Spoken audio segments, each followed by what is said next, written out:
considering how long this case is, it's the final one. Okay, it's technically the final one. So it is, I would assume it to be the longest, but depending on how long it is, we might just be able to... If it's as long as I think it is, we might go like a full 5 hours on it. I mean, that's not even taking into account the fact I have to voice every character. Bro, I'm gonna die. I'ma die. Alright. Let me, hold on, I forgot to switch my fan to, I'm gonna let it spin.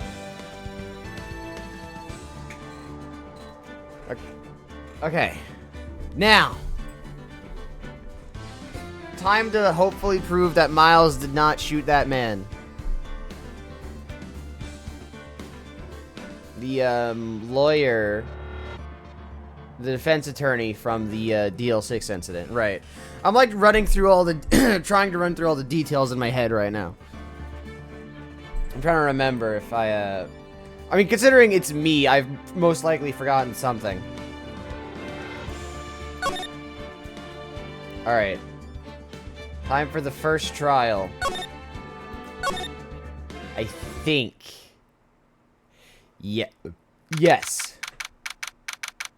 December 26th, 9:44 a.m. District Court. Defendant Lobby Dos.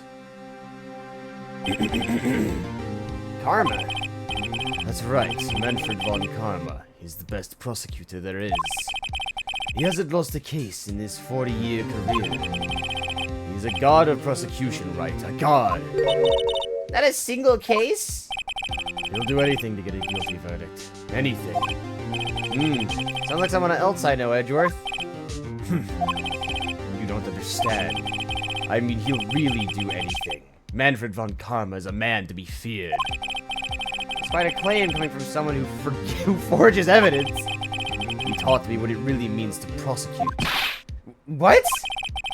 Just picture a prosecutor as vicious as me, multiplied by a factor of 10. So was he your teacher then, Mr. Edgeworth? Something like that. And now he's trying to get you found guilty? What a creep! Oh wait. Maybe he's planning on losing on purpose to help you out. Not a chance. He hasn't lost once in 40 years. 40 years! He's as ruthless as me, times 20. That's pretty ruthless. Like I said, he's a god among prosecutors. I guess that's something like Mia was to me. Speaking of Mia, Maya. Uh-huh. You'd really be using Mia's help right now, don't you think? Oh. I can't. Sorry, I tried. I really tried, but I couldn't reach. You couldn't reach? I think it's because I haven't been training. My powers are weak again. Oh man, that's bad time. What bad timing? I'm really sorry. I'll try my best. I hope so. What are you whispering about? Oh, it's nothing. Oh, it's time. Let's head in. We could really use Mia right about now. So, 10 a.m. District Court courtroom, number 3. Alright, there's the bastard himself.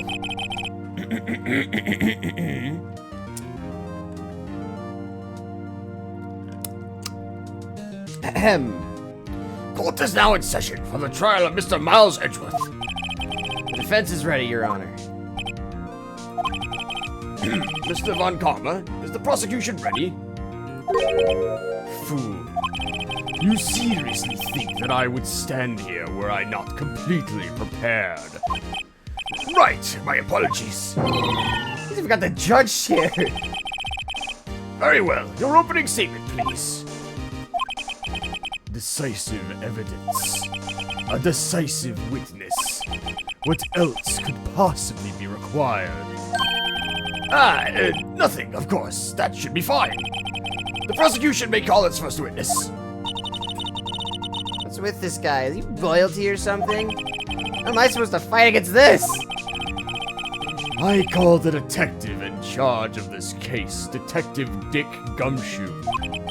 Okay, Gumshoe's first. Let's see how this goes. Can't go that bad, right?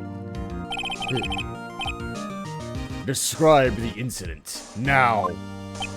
Yes, sir! Detective Gumshoe looks nervous. Please take a look at the map. The murder happened late Christmas Eve, around midnight. There was one boat in the very middle of the lake. There were 2 men on that boat. Now, there happened to be a woman camping here on the edge of the lake. At 12:10 a.m., she heard 2 pistol shots. Then the boat started to move. It went towards the boat rental shop. Right. Testify to the court about the arrest, now. Wait, Mr. Von Karma. Yes? Actually, I'm the one who's supposed to be handling these proceedings.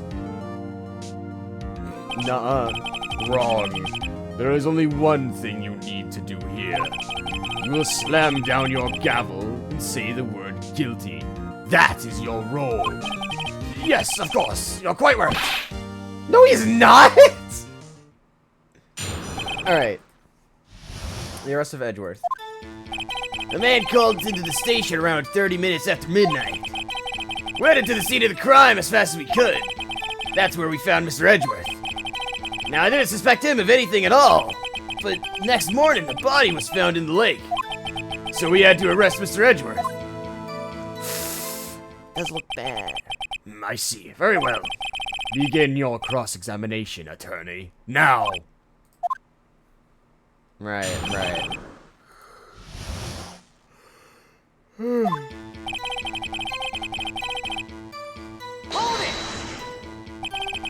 received a call from a man?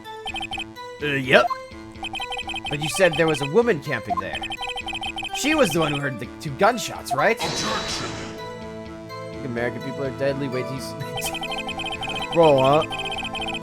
That woman and the man who called in the report are 2 different people, obviously. Different people? There were 2 witnesses. Huh? I don't remember this. Their testimonies were quite similar, however. Today I've summoned the woman who was camping. The woman who was camping. A lot of heart. What happened next, detective? We headed to the scene of the crime as fast as we could. How long was it between receiving the report and your arrival at the lake? Well, let's say it was about 3 minutes. That's pretty fast. Our motto for the month is get there quick. Any household item? Man. Detective, you will refrain from casually revealing department secrets. Yes, sir. Sorry, sir. I look forward to your next year's salary review. So much to look forward to these days. Youngest of 2 sisters? Interesting. This is no time for dejected daydreaming. Continue. Yes, sir. Where you found Mr. Edgeworth? Why? 23, they're in their late... Ah, I see. What was Mr. Edgeworth like when you saw him then? Well, from what I saw, you looked pretty relaxed. Not like a murderer at all, really. Detective, the court requires the facts, not your opinion.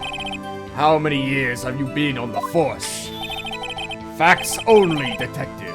Hard, cold, objective facts. Yes, sir. Man, he's got his share of objections. Suspect him of anything at all. Press that. Why didn't you think he was suspicious? You should know. We have a deep, trusting relationship with the prosecutors. Detective, the court isn't interested in your musings. Deep, trusting, poppycock. I've never heard so many flippant comments from an active detective on the force.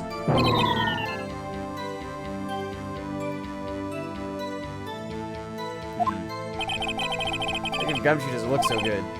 Continue, now. Next morning, a body was found in the lake. Did you find any clues on the body? A single bullet was recovered from the body. He was shot through the heart, fatally. Judge, here's the bullet. It didn't strike bone, so its shape is well preserved. Yeah, his name is Von Karma. Very well, the court accepts this bullet into evidence. Because he's German. Bro, he's the ultimate being. So we had to arrest Edgeworth. Why is that? Well, he found the murder weapon in the boat. The murder weapon? A pistol. Detective Gumshoe, that is a vital piece of information. Please revise your testimony. Right, sorry, Your Honor. The murder weapon we found in the boat was decisive evidence. What about the pistol made it decisive evidence? Uh-oh. Eh! He has the same evil laugh as Edgeworth. There were fingerprints on the pistol found in the boat. They were clear prints from Mr. Edgeworth's right hand. Huh? What? Uh-oh! Order, order! So, Mr. Edgeworth's fingerprints were found on the murder weapon? Yes, Your Honor. Judge, this is the weapon in question. Accepted into evidence. 22 caliber, fired 3 times. Interesting. Members of the court, we now have the pistol used in the murder and the bullet found in the body. Detective. Yes, sir! Was the bullet found in the body fired from this pistol? Yes, the ballistic markings on the bullet match the pistol. Hey, Nick. What does he mean, ballistic markings? Shocking! To imagine someone here does not know something as basic as ballistic markings. Karma. Well, I mean, I would hope Phoenix. Oh, a Phoenix.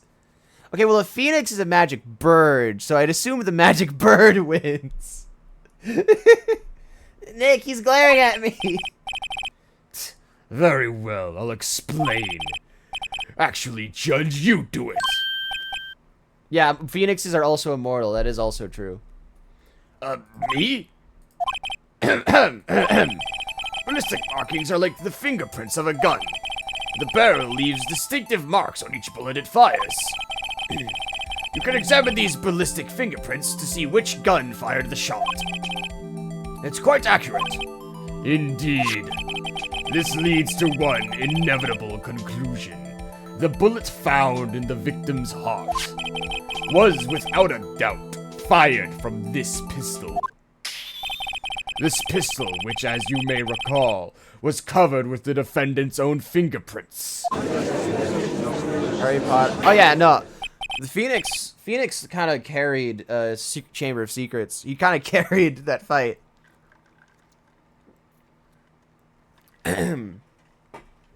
Order! Order! This is bad.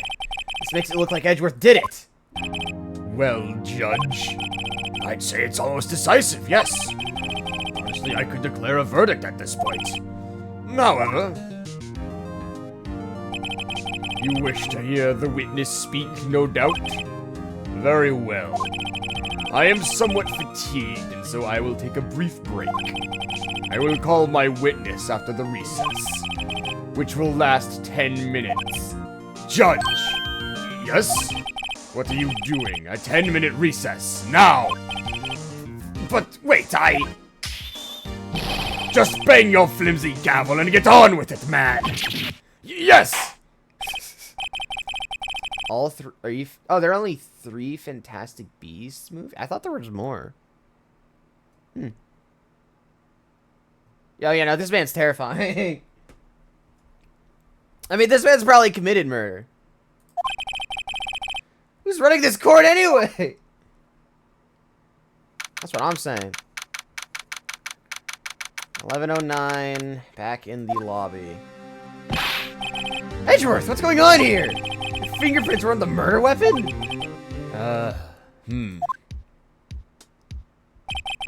That foggy photo makes one thing clear.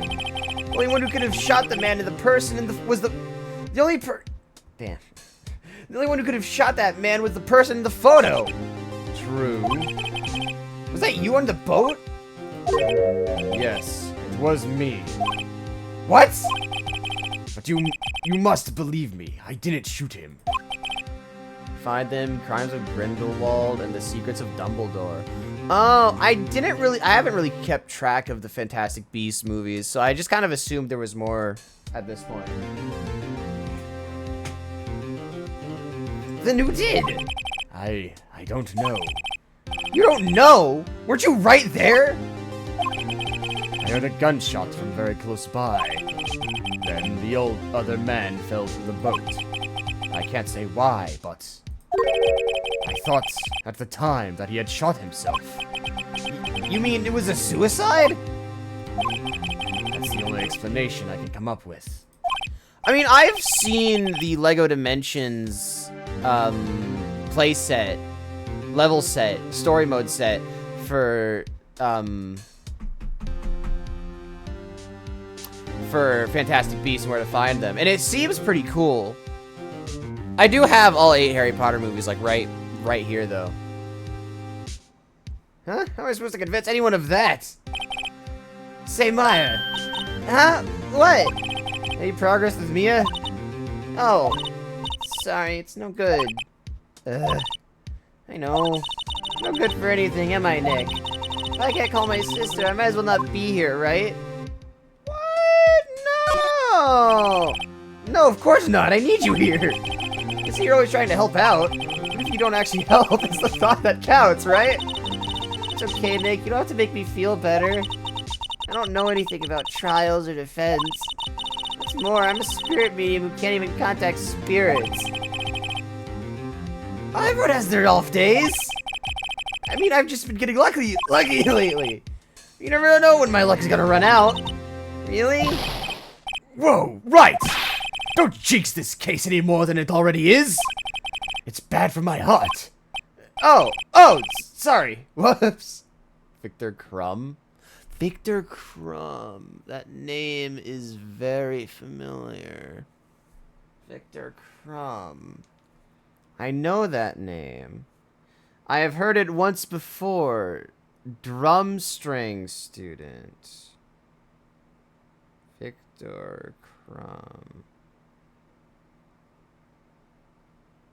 Oh, right. The Russian guy from the Goblet of Fire. Harry, did you put your name in the Goblet of Fire?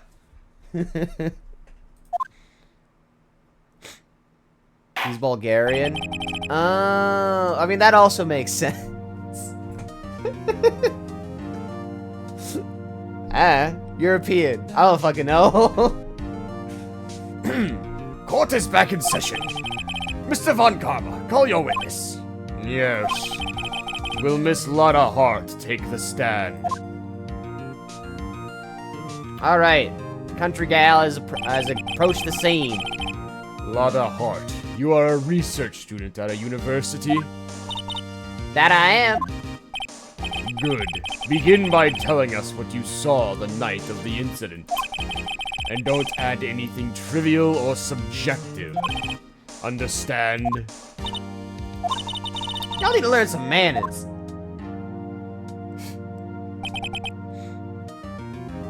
Understand? Yeah, I understand. Very well. Your testimony, please. Remind. Alright. It was Christmas Eve just after midnight, I reckon. I was in my car. I heard this bang come up from the lake.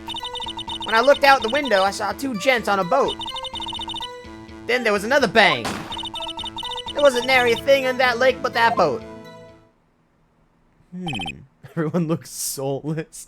Bro, you should have seen Lotta Hart's DS sprite. Because, like, she looks like a fish.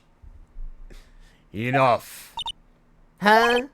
Judge, she happened to take a photo of the incident. This is that photo. Accept it as evidence. Well, this is a surprise.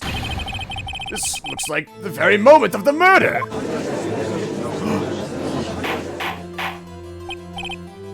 Order! I will remove people from this courtroom if I do not have order immediately! As the witness testified, she looked at the lake when she heard the shot. There were no other boats on that lake. So the man in the boat with the victim must have been the one who shot him. Yes, it was the defendant, Miles Edgeworth. Order! Order! Order! I will have order! Jeez. Well, Judge, the evidence is decisive. I have very little doubt about this case. Very well. This court finds the defendant. Wait, Your Honor! I haven't cross-examined the witness yet! A cross-examination. He does look like an old, like, he does kind of look like Jensen. I have photographic proof. What question can there possibly be? This photo is worth 1,000 words, and they all read guilty. You lose.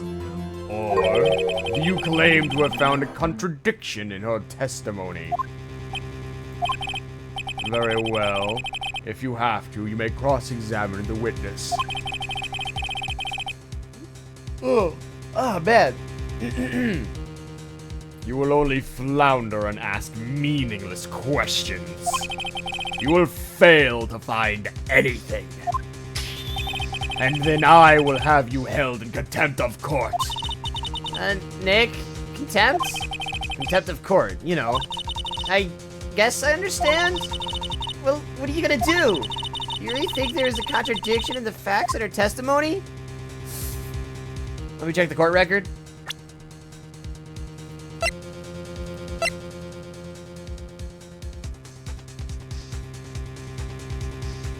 I think there was. I think I noticed one little thing. Wow, I'm impressed, Nick. I didn't notice anything. Right, let's take him on. Yeah. I got a bad feeling about this.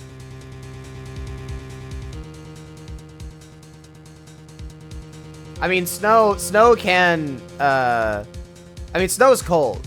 You know, because it's ice. So. So, you know, that's understandable.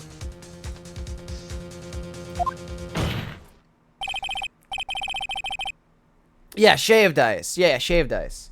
I understand. I'll cross-examine the witness. Very well. I pray for your sakes it's no waste of time. Beat Final Fantasy 15 in two days. Damn. Christmas Eve just after midnight. Now, hold on. I think that's already a contradiction, actually. No, not technically, because level 40 when I got the Arden? Damn.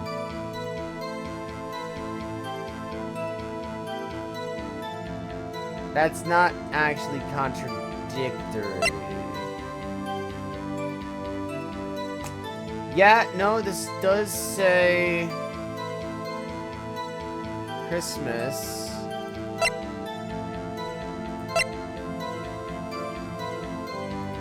Alright, I'm just gonna press. Just after midnight, you say? In other words, it was no longer Christmas Eve, but Christmas Day. Huh? Well, yeah, yes. I know you want to find contradictions, but really, I hope your next contradiction is a little more relevant to the trial. Witness, continue your testimony. What favor am I supposed to be doing at this moment? Kill Ericus. You got it! Nah, that's... That's so easy! Gets hit by the gets hit by a meteor like another 15 times. All right. Why were you camping there anyway? I'm a research student at my university. I was taking pictures to use in my research. What research? This all sounds suspicious. Miss Hart, can you be more specific about your research? What does the witness's motive in camping by the lake have to do with this case? The answer is nothing. I object to this line of questioning. Objection sustained. Wait, now I'm the one who says that. Well then say it already. Objection sustained. Thanks for nothing, Your Honor. I like the car key. I think it's funny.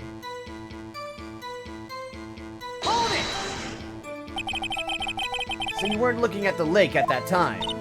Nope. I looked after I heard that noise. She's said that already. I asked you to find contradictions, not leisurely chat with the witness.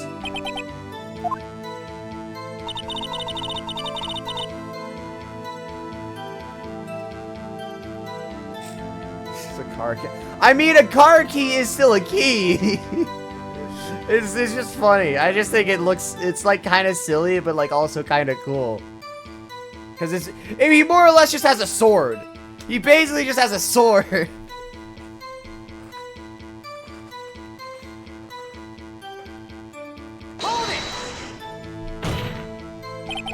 Could you clearly see the two men? Just look at the picture. Clear enough for you? Oh. No, it's not. Wait a second. I was asking you about the photo. I was asking if you saw the two men. Yeah, well, of course. The witness has testifies that she saw them. There's also a photo. You'd best look elsewhere for your precious contradictions. He jumped in quick. He's hiding something. And there was another bang. Were you watching the very moment the shot rang out? Well, yeah, sure. You're asking meaningless questions. Meaningless! Contradictions, Mr. Wright, not meaningless babble! On karma. I think I hate you! He's trying to keep me from talking to the witness. To what end?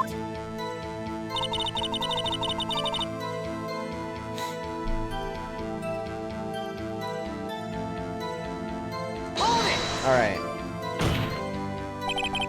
Are you sure about that? Yeah, sure as a country gal can be. That sounds pretty sure. Press further! How come you're so sure? Well, heck, I scanned the whole lake. Scanned the whole lake? Almost sounds like she was more interested in the lake than the boat. Miss Hart, you... Mr. Wright, the witness has answered the question in full. No need for further questions. Objection sustained. That's what I'm... Sustained! Yes, of course. Oh, great. Enough! I think we've heard all we need to hear, Mr. Wright. It seems you're unable to find a contradiction in the testimony worth noting. But, Your Honor... You keep your promise. Mr. Wright, I am afraid that I will have to penalize any further outbursts by holding you in contempt of court.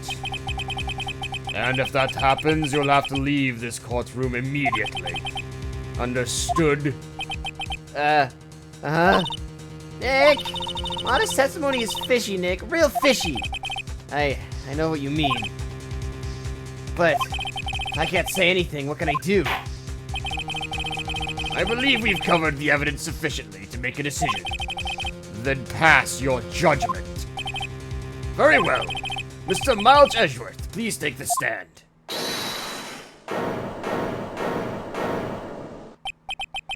Who was that?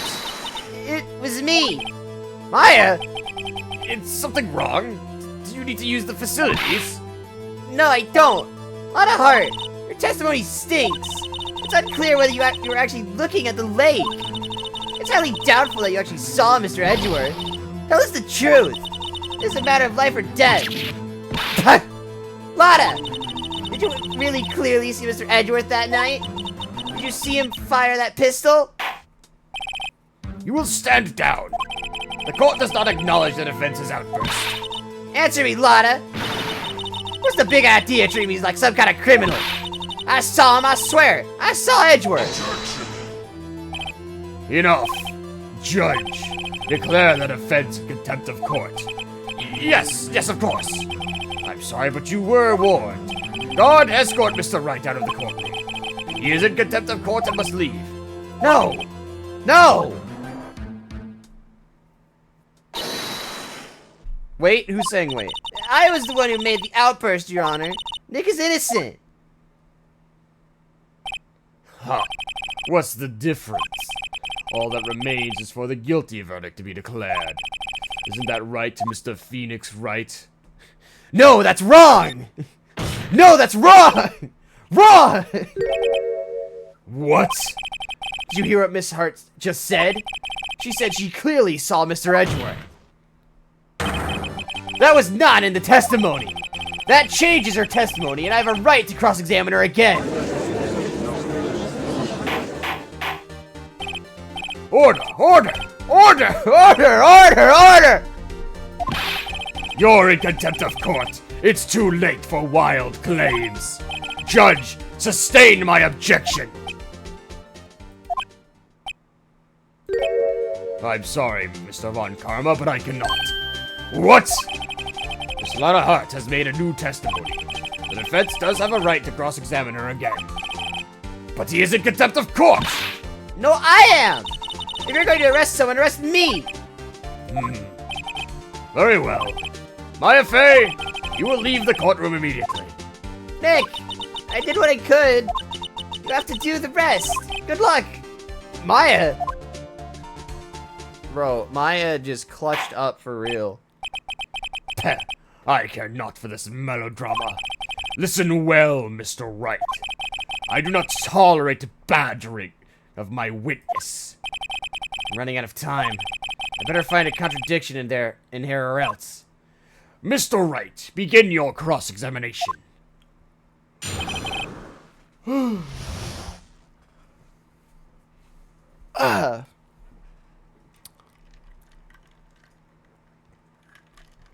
Goddamn.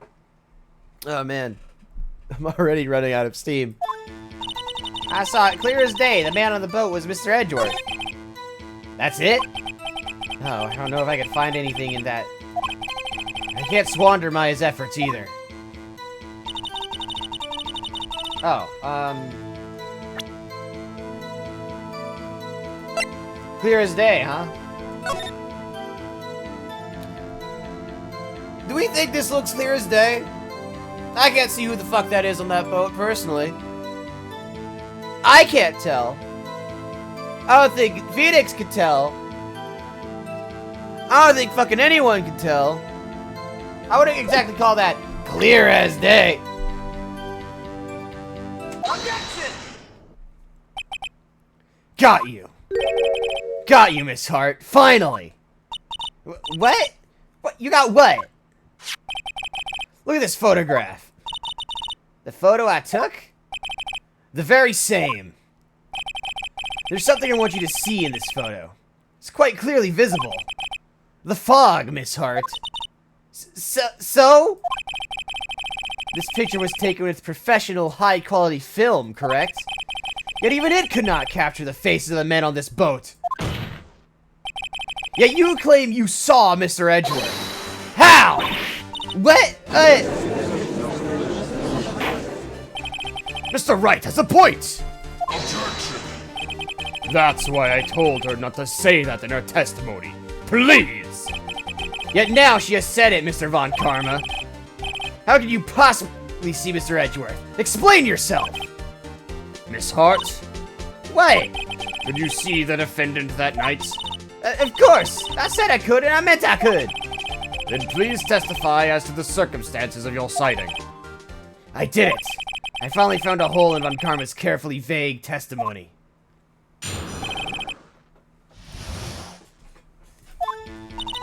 You're right, it was a cold night and the fog was thick as grits. So once I was finished setting up my camera, I got back in the car. Still, I brought my binoculars with me. When I heard that noise out on the lake, I looked at my binoculars. See, no problem. You used binoculars. Very well. You may begin your cross-examination, Mr. Wright. This one better be good.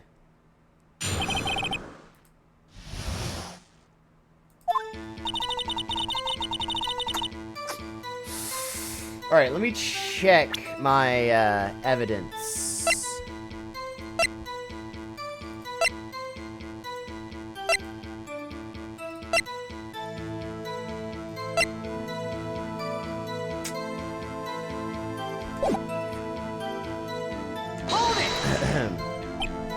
So, how could you see Edgeworth? Now just hold your horses for a second. You wasted Yankee types and never find a gal where I'm from. Defense attorneys have trouble with that as it is. Nobody loves me. Damn. So once I was finished setting up my camera, I got back in the car. Your camera? Yeah, it's got an automatic... The issue we are concerned with here, Miss Hartz, is Miss Hart seeing Mr. Edgeworth. The camera has nothing to do with this at all.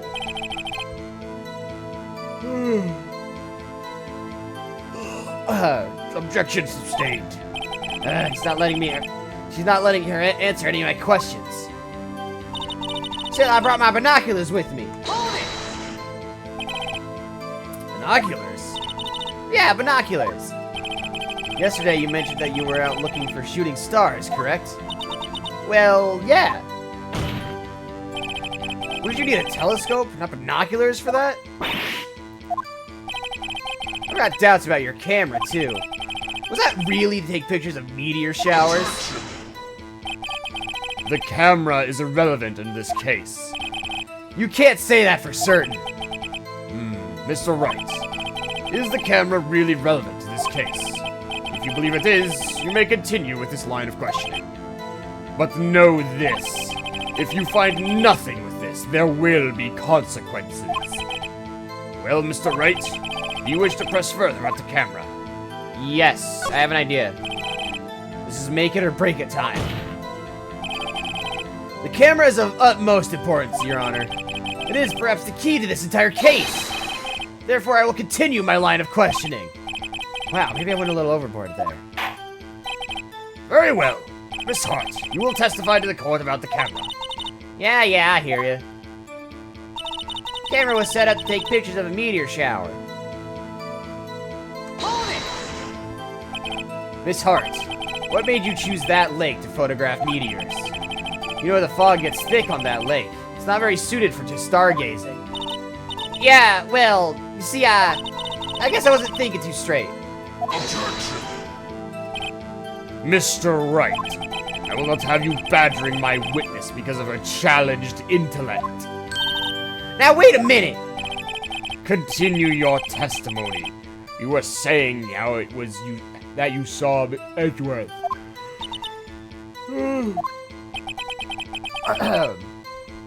No unnecessary comments, please.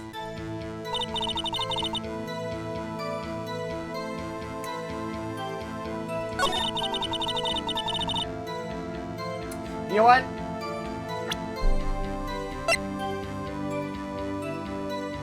I think that I'm gonna try this. This evidence clearly reveals. Ah, shit. Fuck. They aren't, are they? Fuck.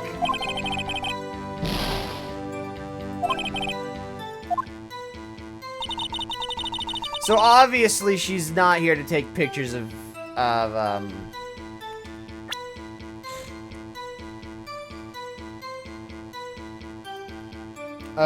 she's obviously here to look at Gordy. I heard that noise out in the lake. I looked at my binoculars. If there was a heavy fog, how would binoculars change that at all? What do you mean? Your binoculars can't see through fog. But you say you clearly saw him. I did. Yeah. Enough. There is no room for doubt in her testimony. She sounded pretty doubtful to me. Let's find a clear contradiction first. don't care how many Von Karmic objections I get.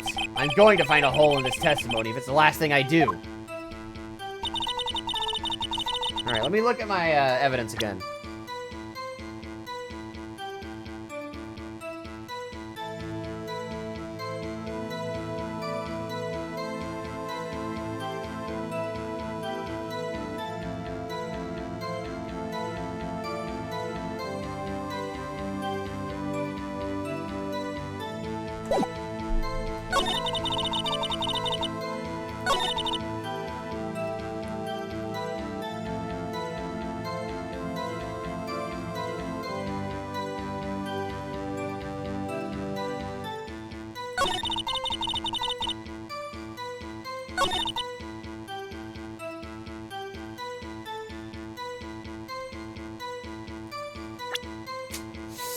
It's gotta be this.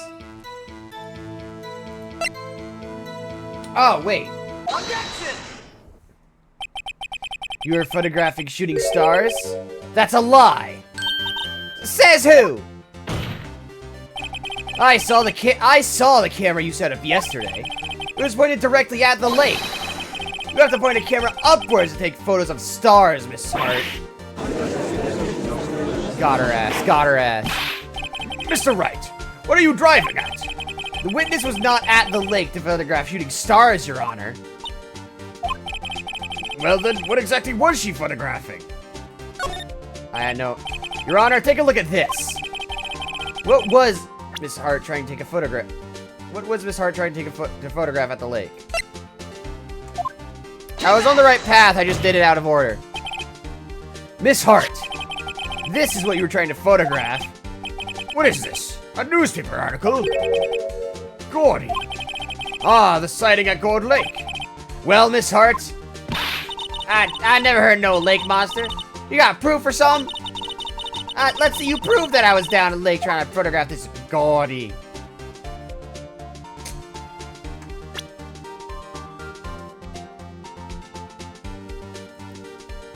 Yeah,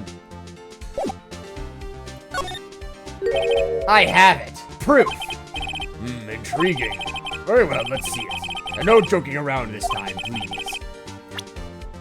The photo itself. If it was... If it wasn't... Yeah, the photo itself. Here's my proof. It's simple.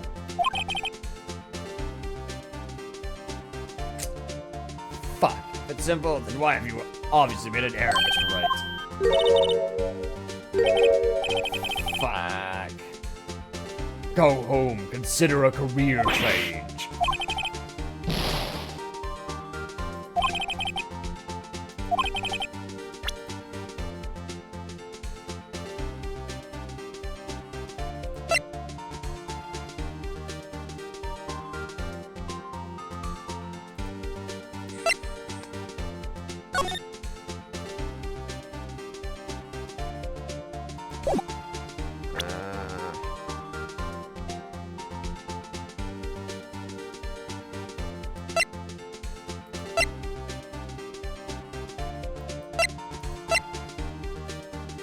Oh, the camera again.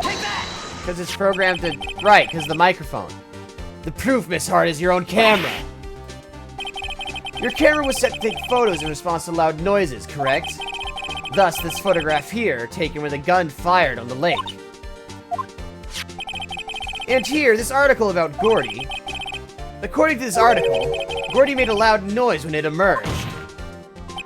Well, you were trying to photograph Gordy, weren't you? That's why you had set your camera to respond to loud noises.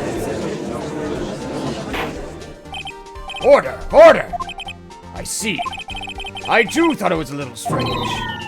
Yeah, sure. Well, Miss Hart, you were camping there to try and take a photo of Gordy, weren't you? Yeah, not bad. Are all you lawyers that smart?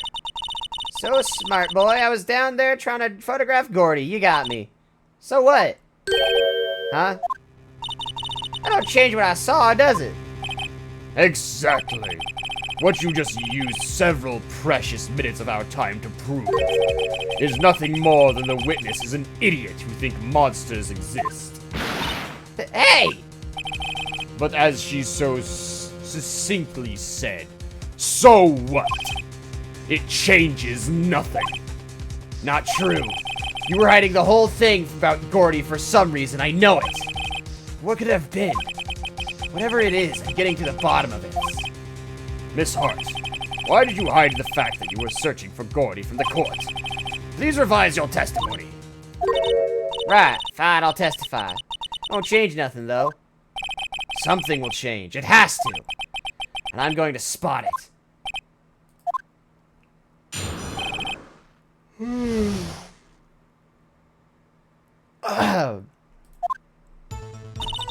Actually, I'm not a research student at a university. I'm an investigative photographer. Imagine what a soup it'd be if I got a picture of that monster. That's why I was camping out by the lake. But that's all I was hiding. When I heard the bang, I looked right straight out at the lake.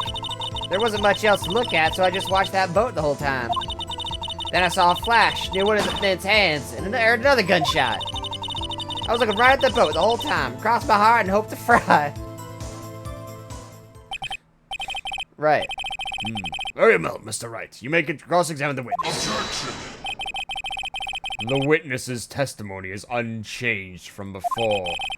Whether she is a research student or a photographer has no bearing on this case. There is no need to waste more of our time with another pointless cross-examination. Objection! I claim the defense is right to cross-examine the witness, Your Honor. Aunt Karma's up to something, I know it. He doesn't want me to cross-examine her because...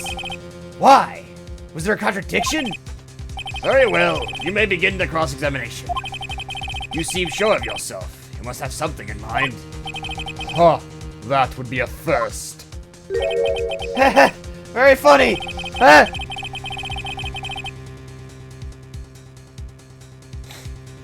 You understand this is your last chance at a cross-examination, Mr. Wright. If there's no problem with the testimony this time, we will let the witness leave.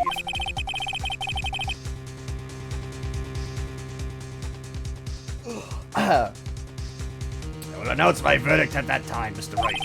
Understood? Yes, Your Honor. Alright. I have to lock in! I have to lock in! Not a research student. Hold it! And what manner of person are you? I'm not sure I'm high-flying enough to be called a manner of anything. I'm an investigative photographer. Press that. An investigative photographer? Yep. You get your photo and sell it to the press. It's all that kind of business. Hey, I was taking pictures of my sister's graduation last year. And guess what? What? There was a UFO just hanging in the sky. UFO? You know, an unidentified flying object. UFO.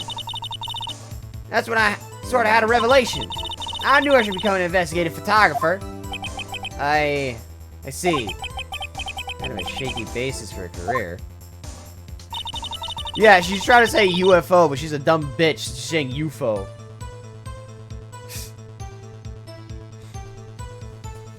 Imagine what a scoop it'd be if I got a picture of that monster. Is Gordy really all that newsworthy? Heck yeah! They even had him up on the TV! I'm not sure that appearing on local news is a rumor of the month segment qualifies. Last month's segment was Bigfoot sighted on Acorn Hill, I believe. Hey! They also had a picture of him in the newspaper, for real! Mr. Wright, this is one fight I do not believe you can win. Let's keep moving, shall we? Yes, Your Honor. I was camping out by the lake. Hold it! That's why you put the automatic sensor on your camera. Yep, borrowed it from a university professor. It analyzes every sound it picks up, and when it gets a bang, it snaps a shot. Yep. So, how many pictures has it taken so far? The only time the camera triggered was that night. Well, that's all I was hiding. Hold it! I think it's time you told us why you felt you had to hide your true purpose at the lake. Heck, if word got out that I was up, what I was up to, the lake would be swarming with the competitors. Competitors? Yeah, second-rate shutterbugs trying to steal my scoop. Ah, is that the only reason you were hiding the truth? Well, actually... Mr. Wright, I will not have you asking questions with no relevance to the case. Whatever you say, Von Karma. I know you told her to keep quiet.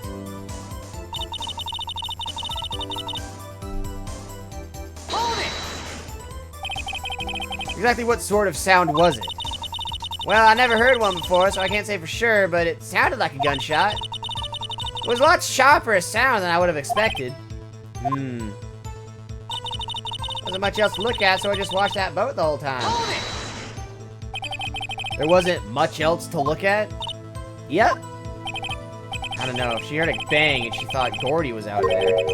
Kinda doubt she'd waste any time looking for a boat.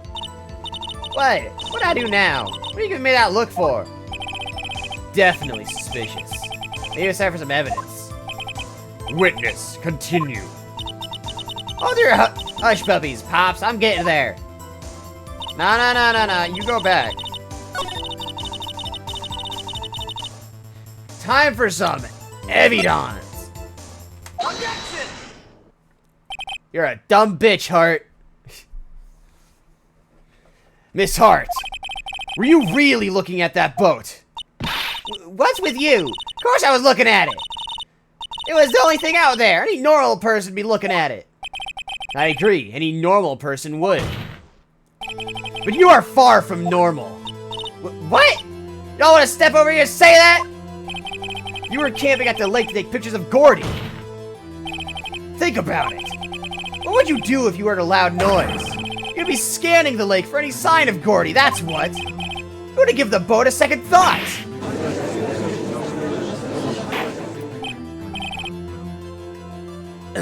Order! Continue, Mr. Wright. You testified that you were watching the boat through binoculars. However, you wouldn't need binoculars to watch that boat. You needed them to search for Gordy, and that's what you were doing. Well... Well, now that y'all mention it, I did sort of take my binoculars and kind of scan the lake a bit. I mean, Gordy might be out there and all. Miss Hart, are you saying that you were not watching the boat then? Sorry, y'all. I wasn't fibbing, really. I thought, you know, I could be witness to a murder and all. Kinda got excited. I was sure I was watching that boat. Till now. Hart, you dumb bitch. This is totally uncalled for. But hey, you got the photograph, you got proof. Still, we can't see who is shooting who in this. Right. That's why I took this photo and... Objection! Witness, that's enough. You've had a long day. Shut your pie hole. Shut my what? What was she going to say? She took the photo and what? Wait a second. She even had a photograph to prove it. She really can't tell from the photo who's shooting. That's why she said she's going to enlarge the photo. She said it'll drop the quality a mite, but should let us see who's who.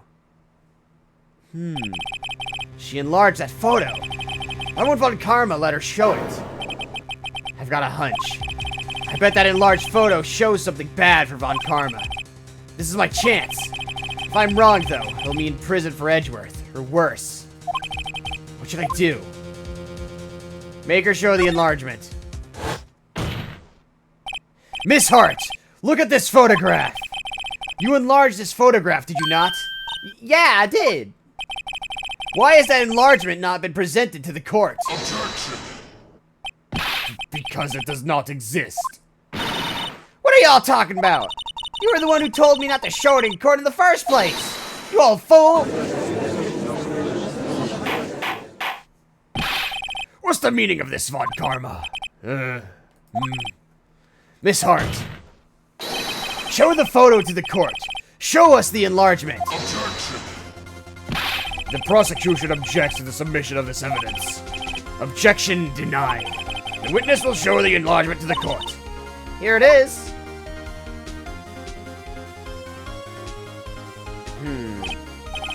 You still cannot see who is firing in this. It could be the defendant, or maybe it's not. Regardless, I'll accept this as evidence. Happy now, Mr. Wright? Has to be something. You asked for the enlargement, you got the enlargement. And little good it has done any of us. That's why I requested she not show it. I suppose this means that the cross-examination Is over, obviously. Let me check something. Right.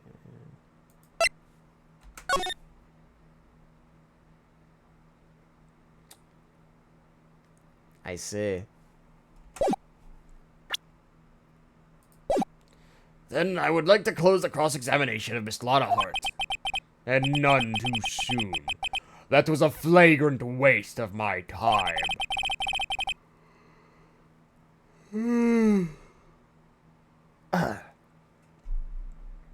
Mr. Von Karma, do you have anything to add? I stated everything I needed to when this trial began. Decisive evidence. A decisive witness. What else could possibly be required? Nothing, of course. Then I believe it is time for me to declare my verdict. Wait! It's not supposed to go like this! There has to be a clue in this photo somewhere! This is bad. Real bad. What should I do?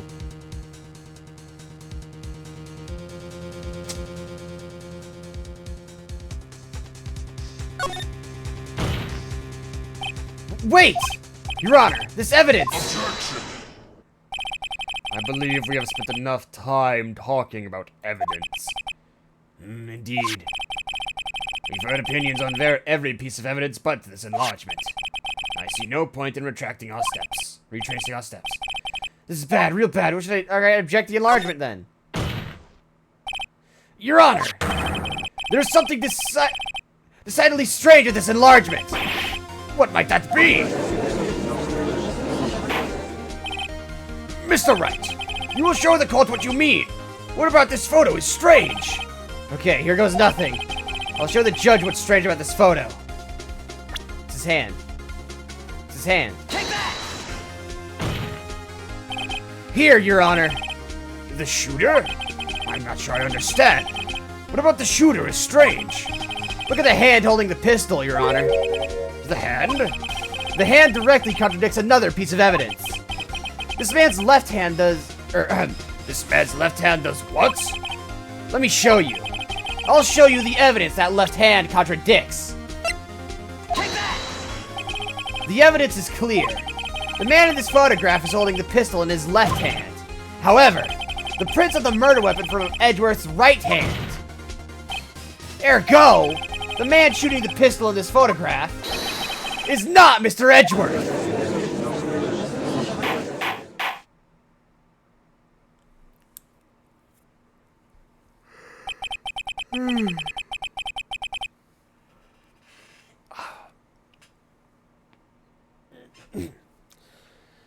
Ah, man. It's not about whether it actually is Edgeworth or not. It's about me getting him off scot-free. I don't understand how you don't. It's a defense lawyer. It's not about being innocent. It's about getting him the fuck off the chair.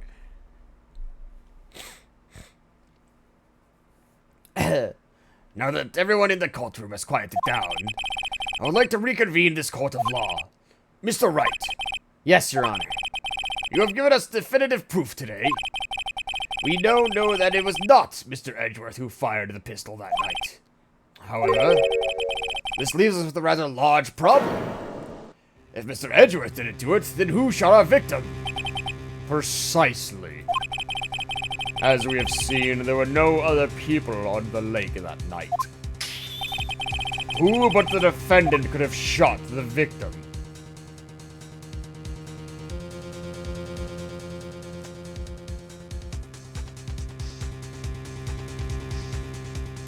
I don't fucking know. The victim himself? There's only one explanation remaining. The man who shot the victim was none other than the victim himself! Order! Order! So, you are saying the victim committed suicide? Yes, Your Honor. I can think of no other explanation.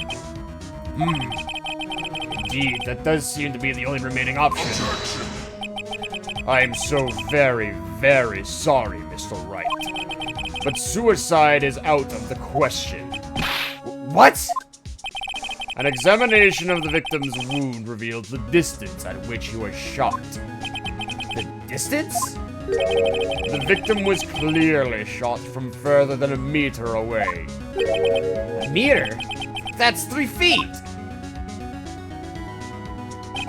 There is no way it could have been a suicide.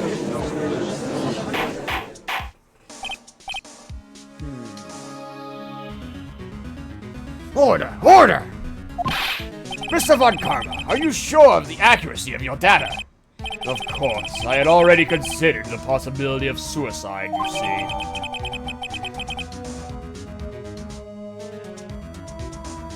You fucker. Not the updated autopsy report. I see. Very well, allow me to state my opinion. Considering the situation, the shooter had to be the defendant, Mr. Edgeworth. However, the prints on the gun revealed that the shooter was not Mr. Edgeworth. This is a conundrum. Therefore, I would like to suspend proceedings for this trial for the day. The court orders the defense and the prosecution to further investigate this matter. Understood? Yes, Your Honor. That is all. This court is adjourned.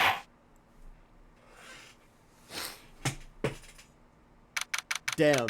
Fuck.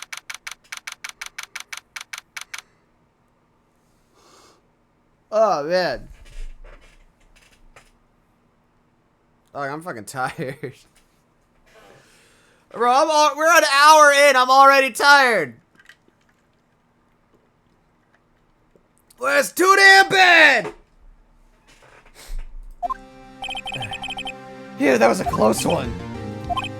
Hey, did you have anything to say? No, I have yet to be declared innocent, right? Well, yeah, but what happened out there on that lake anyway? If he didn't commit suicide, then who? The shooter was about 1 meter away, too. What? Don't give me that look. I did not kill him. I'm just kidding around. Look, I'm gonna go check on Maya. Oh, right. What? Tell her something for me. What? Tell her to watch what she says in court. That's all. Would it kill you to just state how you really feel with a thanks, Edgeworth? Probably would kill him. I requisitioned a transcript of Lada's entire testimony. I thought it might give me some ammunition for the trial tomorrow. Of course, she didn't see the shooter, so the only part of her testimony that stood was the bang she heard.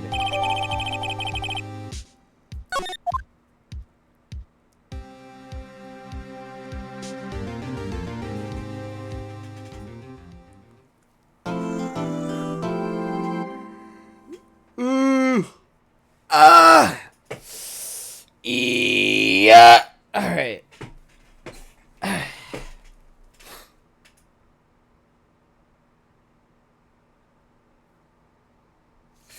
All right. Let's save. I'm gonna stand up for a second. I don't know. Maybe stretch. Fuck. All right. All right. Cold. How? We could you know what? We'll refill. I'll refill my water in a bit. Not right now though. In a minute.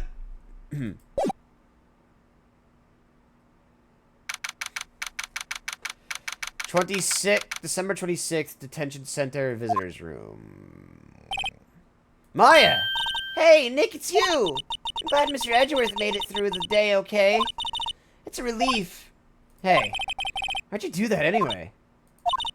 I don't know. I just knew I had to do something.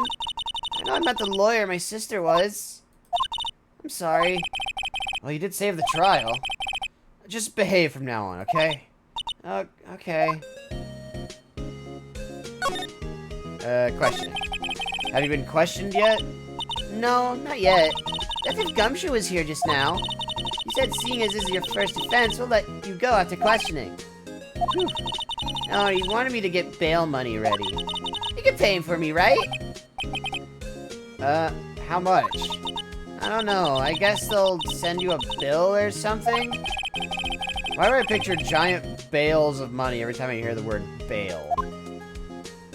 Because it's the same sound of word, like how like how red and red sound exactly the same, even though they're different words. Any luck with Mia? None. Can't get through to her at all. I tried. I really did. I don't know what to do. I think I probably shouldn't have stopped my training. She sounds like she really did do her best. I should check and see if there are any waterfalls in the local area. I wonder if I'll ever see my sister again. Alright, well... Let's go back to Gourd Lake. December 6th, Gourd Lake Park entrance.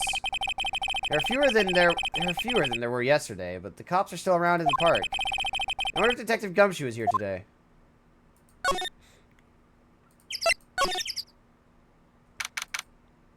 Alright, public bench. Beach. I haven't seen Larry around today at all. Probably off paying through the nose on a date with the lovely Kiance.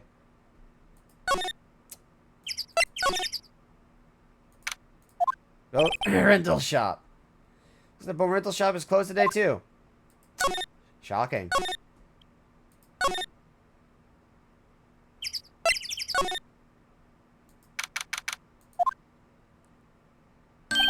Oh, hello.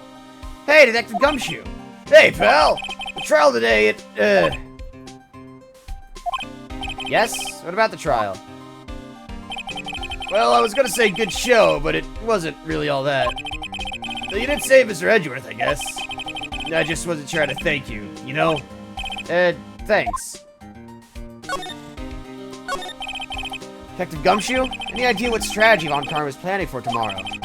It sounds like he's bringing in another witness. Another witness? Alright, he said something about that in the trial today. There were 2 witnesses. 2, I said, Mr. Wright. You dumb fuck. I was wondering who that other witness was. Who was it?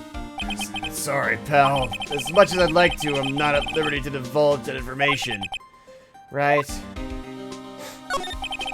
Alright, I wanted to ask you something about Edgeworth. What's up? Is he afraid of earthquakes? I've never heard anything about that before.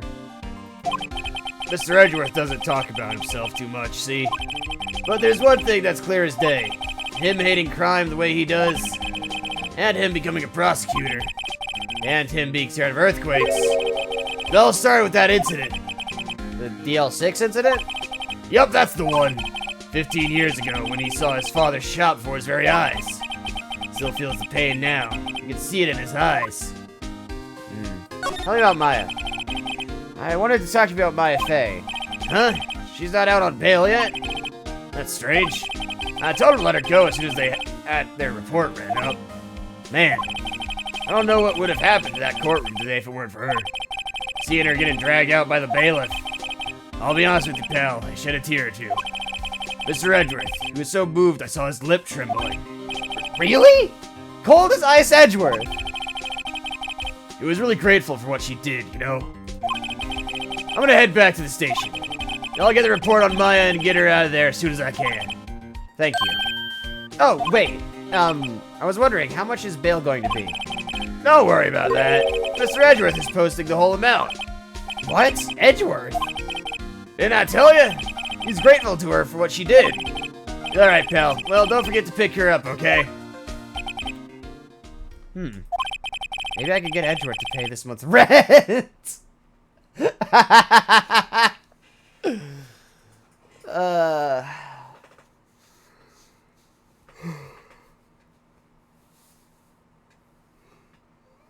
Oh, man, my yawns are just getting longer and longer.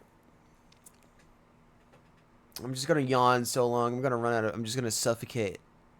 Because I'm just gonna be exhaling the whole fucking time.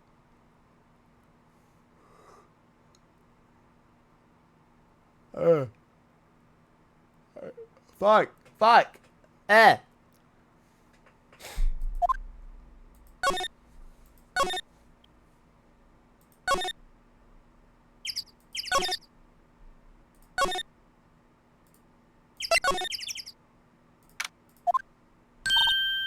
Hey Nick, you finally came! They just finished the paperwork. I'm free to go!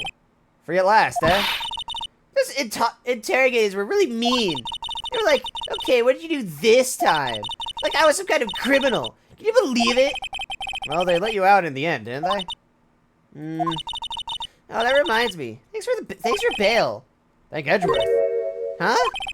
He posted bail for you. Said he was grateful for what you did. Mr. Edgeworth did that? I have to make it up to him. We've got to win this case, Nick. Yes, sir. Why, what do you think we should do? What do you think we should do next? Kinda lacking in clues department. We could go to the park and look for Gordy. I was kidding. Still, if there are any clues out there, the park's as good as bet as any. What do you say? Shall we head down there? Sure. Why, what do you think we should do? Have you noticed anything lately? You know, I did notice one thing while I was here in detention. It's really pretty comfortable here. It's warm and they keep it very clean. I meant, have you noticed anything about the case? Well, not much more than that, no. She's probably still upset about Mia. Should leave her alone. What do you think we should do? No, I'm not doing this again.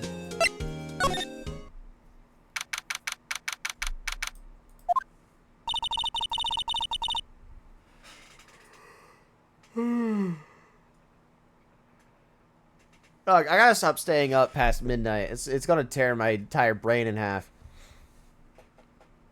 There aren't many cops around today, are there? They're probably back at the precinct working up the case against Edgeworth. Hey, y'all! Hey, it's Lotta! Y'all really did it today. What did we do now? Nah, I'm not complaining. See, I did a little thinking. A little self-reflection, you might say. I realized that being a witness is a mighty big responsibility. I just went up there and started blabbing any old thing that came to mind. You see, I wanted to make it up to y'all. Make it up? Alright. What do you think of the trial? To be honest, I was doing it half just to say I'd been a witness. Even though I didn't really see anything. I kinda convinced myself I had, though. I'm sorry, I know I caused y'all a lot of trouble. Well, memory is a tricky, vague little thing. Yeah, I sure know that now. I'll be fine the next time I witness a murder. Right! You mean the first time you witness a murder? What about Gordy? Right! Well, the way I figure, the trial's only stoking the flames of Gordy fever. I'll get my exclusive photos and rocket to stardom. Alright, Lotta, you go, girl. I wish I could be an investigative photographer, too. Finish your spirit medium training first. Lotta, what do you mean by make it up to us? Well, you see, actually, I got a bit of information for you. What? That Von Karma didn't want me to say nothing about it. What information? Now we're getting to the heart of it. See, I reckon we might be able to do ourselves a little exchange. Exchange? I thought this was to make it up to us. Right! I propose a little exchange to make it up to you. What? Information don't come cheap, my friend. Hey! I see you thinking, how unsophisticated these southern folks are. It's written all over your face. Let me tell you this, most southerners are way more sophisticated than you. I'm just the exception, okay? We're not all dumbasses, only I am a dumbass. Well, what'll it be? We gonna deal or not? What do we do, Nick? Fuck it, deal.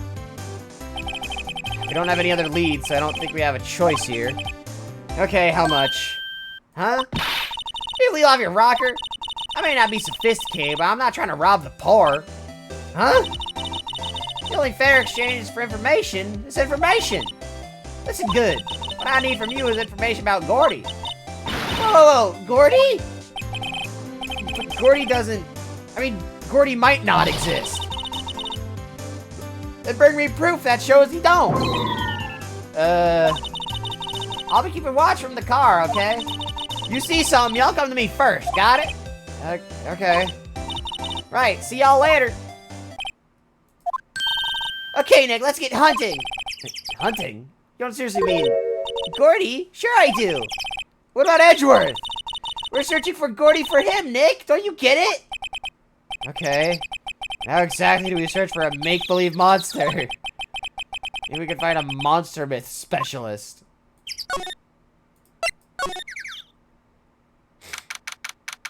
Now, see, that was not there before. That was not there before, I don't think. I'm fairly certain it wasn't. I can't be too sure, though. But I'm pretty sure.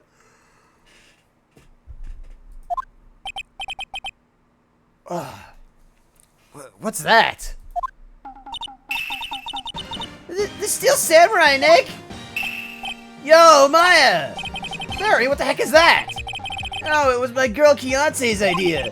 She was all, if you, like, put this here, it'll be, like, really cool. Dude, she gave it to me along with the banner. Wow! That's really impressive she could find those for you. Well, she knows a lot of people. And that show's finished now, so she got it for free. Right. What the fuck?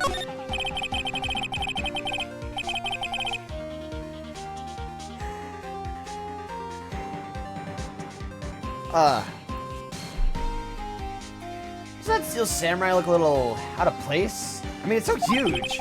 I guess it's good advertising. Something about this Steel Samurai just doesn't work for me. Huh? Really? It's pretty well made to me. Just a little novice, aren't you, Nick?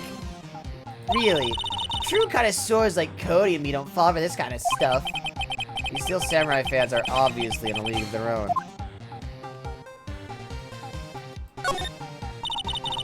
What's this machine? That's a compressor. I use it to fill up the balloon with air. Huh, neat. Just got it repaired yesterday, man. Man, what a drag that was. Let's see. Yo, Nick! What happened with Edgy?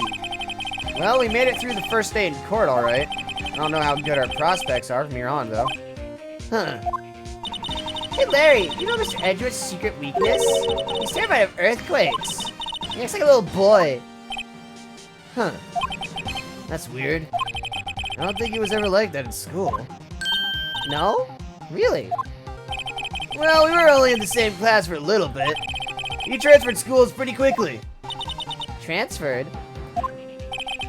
Right. The DL6 incident happened. Doesn't look like Larry knows about it, though.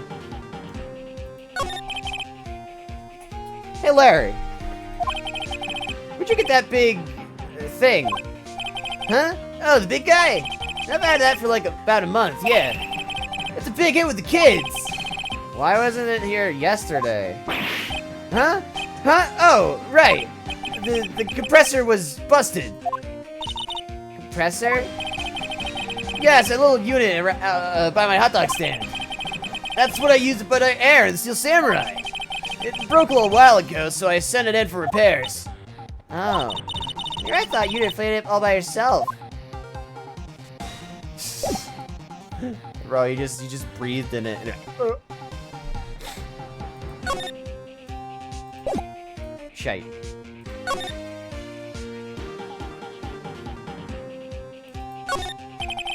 Those flags look sadly out of place here, flapping listlessly back and forth in a cold wind or a cold sky. I don't know, I think it gives this place kind of a festival atmosphere. It reminds me of the War of the Eyeglass. The War of the what?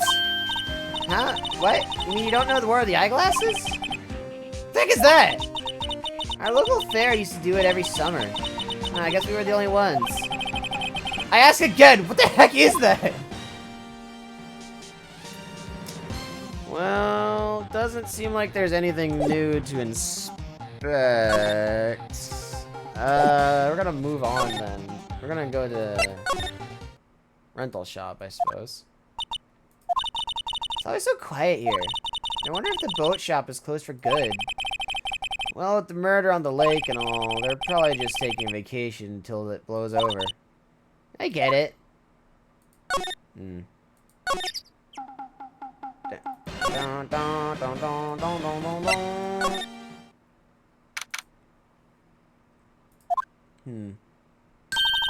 Hey, y'all! Well, y'all find anything out about Gordy? No, nothing. Well, keep moving. It's cold out here at nighttime. Is it a little chilly? It is a little chilly. I think I have to sneeze. Whoa, no you don't. No sneezing. Damn. I told y'all no sneezing. See, I set the camera to respond to things a little softer than a bang. I trigger on one of Von Karma's finger snaps now. Oh, I'm sorry. Yeah, well, sorry is nice. What about my film? Nick, pay the lady. Fucking... I learned something in today's trial, that's for sure. Testifying is serious business. That's why I decided not to talk about that case anymore. Huh? Whoa, did you say you had information about the case? Tell us that at least. Like I said, I'll trade it for the dirt on Gordy. Right. What are you gonna do if Gordy doesn't exist? I'll quit being an investigative photographer. What? After all, I only have one photo to my name so far. Was it a good one? You bet! A UFO! A UFO? Anyway, if I can't get a career making photo this time around, then that's it. I'll quit and go back to school. Huh?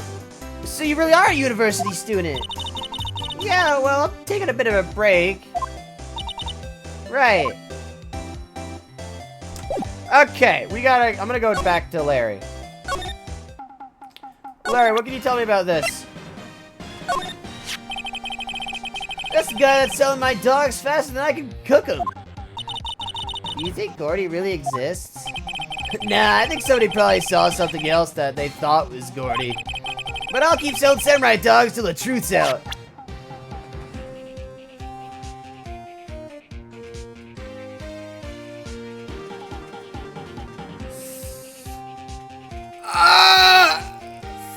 Think!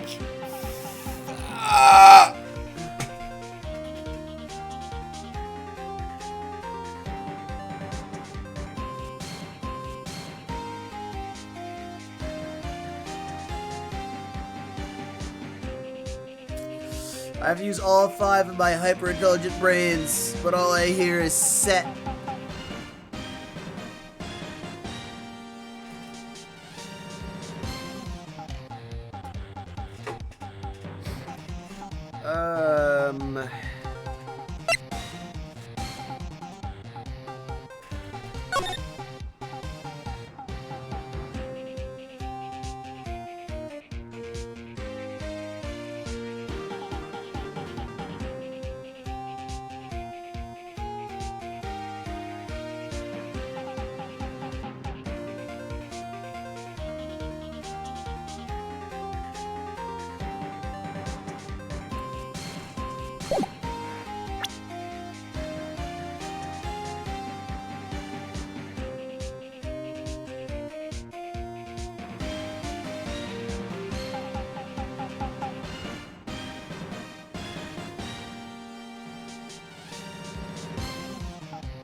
now let's go back to... Let's go to the precinct.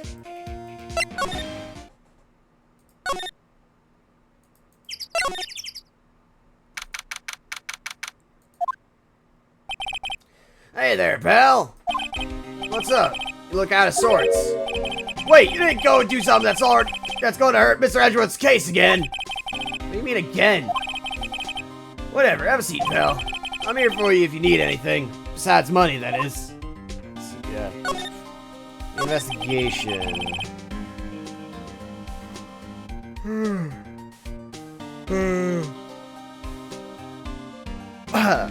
How's the investigation proceeding? It's not, really. We have another meeting coming up. We're supposed to talk about Mr. Edgeworth's motive. His motive? See, Mr. Edgeworth's father died in the DL6 incident, and the guy who got the lone suspect declared innocent was the victim in this case, Robert Hammond. They're saying that's why Mr. Edgeworth shot him.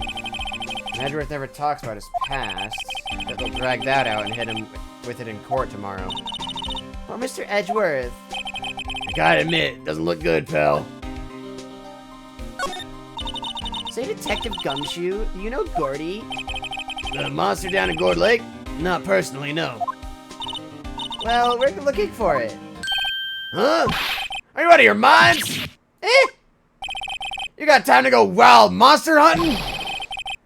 How about doing a little questioning for me, then? Oh, Detective Gumshoe is scaring me, Nick. Oh, fuck. Told Detective Gumshoe about to deal with Lotto. Nick, try telling him sooner next time. Sorry.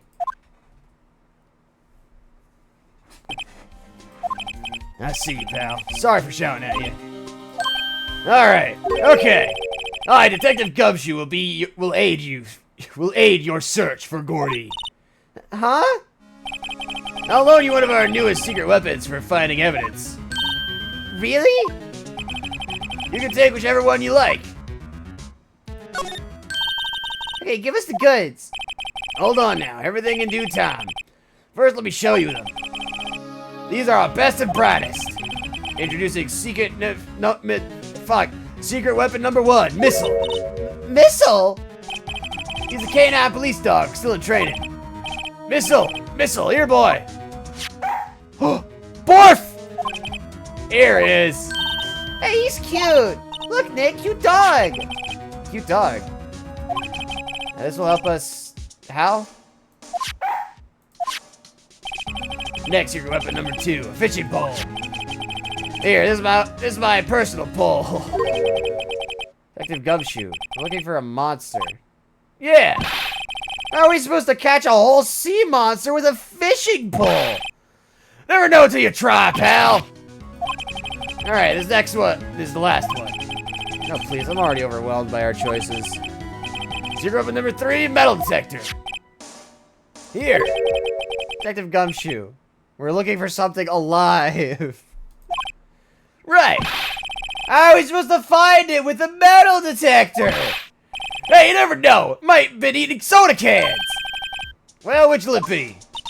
I can't make up my mind, Nick. They all seem so perfect. I can't make up my mind either. For the total opposite reason. Oh well, I suppose it can't hurt to borrow one of these.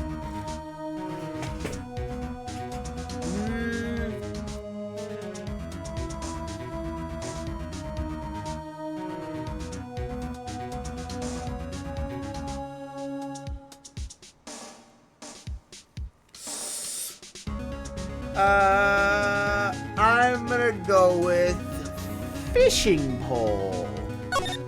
Can you borrow that flimsy-looking fishing pole? Sure thing, pal. Oh, if it breaks, be sure to dispose of it properly, okay? Right.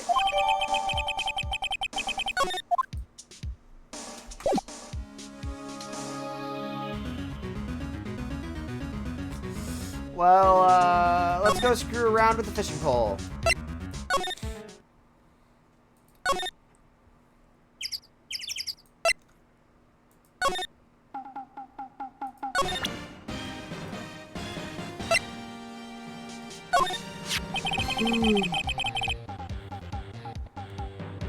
You know, you can't catch many fish in this lake. I'm not after small fry. I'm after the biggest fry of them all, Gordy! You really going to try and fish out of the monster? Save Edgeworth? Yes! Brings a tear to my eye in more ways than one. Damn. Larry really calling her a dumbass. Well, let's go see what Lotta has to say. Okay, Nick, this looks like a good spot. Good spot. For what? How to do some fishing? She's serious. What are you gonna use for bait? Oh. Yeah. Oh. I figured something like this would happen. Should have brought Missile along with us too. At least then we have bait. Damn, Phoenix, what the fuck? Nick, how could you? I'm kidding. I'm kidding. Some jokes are better left untold. She hit me. Okay, watch this, Nick. Try not to reel in any empty cans or boots, okay? Here we go. Ah, my leg! Oh shit. Hey, what are y'all doing? Sorry, Lotta. Don't tell me y'all are on some film company's payroll. Nick Pear. My poor wallet. Lotta, what do you think of this fishing rod? Lotta, wait! We're catching Gordy. A fishing pole? Are you out of your doggone mind? Yes, it's a fishing pole. Huh. I never thought of that. Good luck. Thanks! I don't believe it. What the fuck? Alright,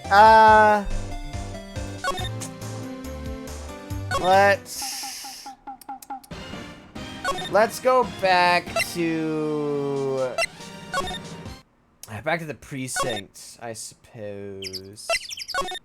I don't think this is very helpful. Detective Gumshoe, can we borrow one of the other things?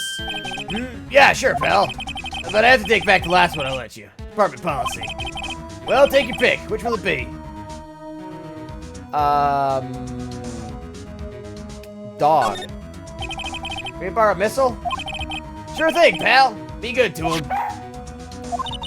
He's so cute! Oh boy. K9 unit missile, borrowed from Detective Gumshoe. Borf. Borf, barf, wolf.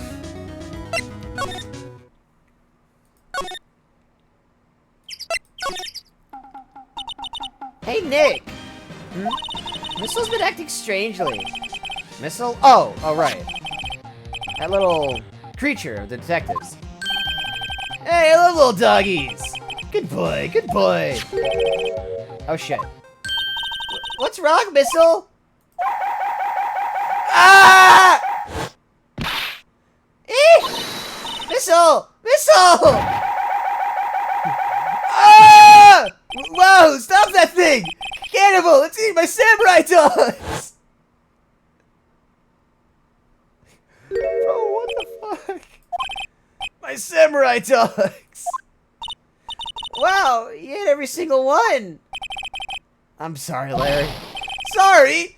Sorry, don't pay my bills, Nick! He's gonna have to do this time. Damn.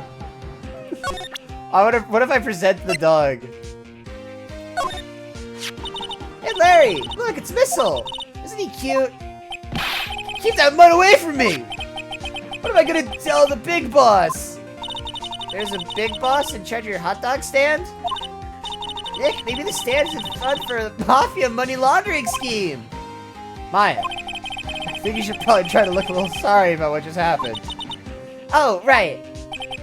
My poor dogs. Damn. My bad, homie. Damn. Present dog. Hey, Lotta! Ah, cute. He yours? He's a canine police dog. His name's Missile. Huh. Canines are the ones they use for to sniff things, right? I wonder what Gordy smells like. I hadn't thought about that. Alright.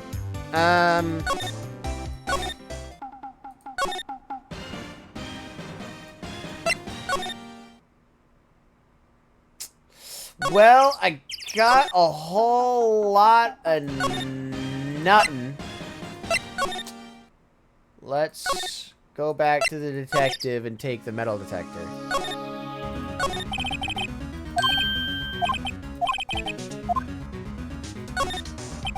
Can you borrow that metal detector? Sure thing, pal. I'm not sure what we're gonna find with this. Remember, you're hunting for a monster. Anything is possible. Anything! Oh, I got an achievement. Secret Weapons 3.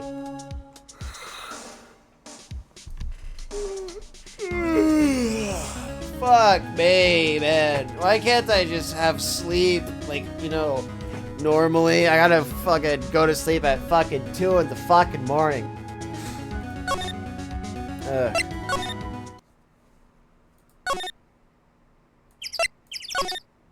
Alright, well, we got a metal detector now. Hey, Larry, what do you think of this metal detector? Sorry, Nick. I don't know much about that. I'm a mere seller of hot dogs. Riveting.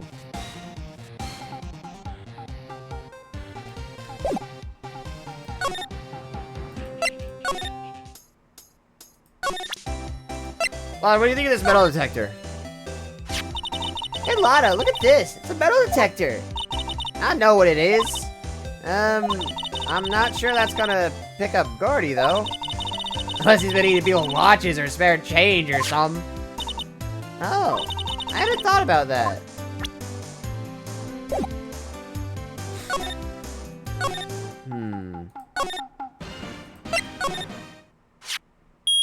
Ah! Bitch! Nick! It's beeping! The metal detector's found something! Sure is loud enough about it. Whatever it is, it must be those bushes. Go check it out, Maya. Why do I have to check it out? Nick? Look! Huh? An air tank. Huh, the valve looks broken. I thought it was Gordy. Maya, first of all, why would Gordy be in the bushes? And second of all, why would a metal detector react to a sea monster?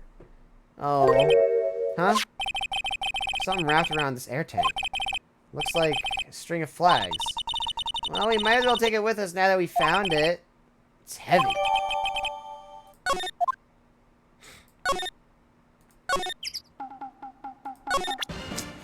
Hey, Larry, what do you know about this air tank that's obviously yours? What? An air tank? What about it? Larry, I wanted to ask you about this tank. Is it yours? Say, is this air tank yours? Why would I have a thing like that? Look, see how there's a string of flags around the tank valve? It's just like the string of flags around your steel samurai there. It must be a coincidence. There's strings of flags everywhere these days. Like elementary schools. And used car dealerships. Look, why would I need an air tank anyway? To inflate something?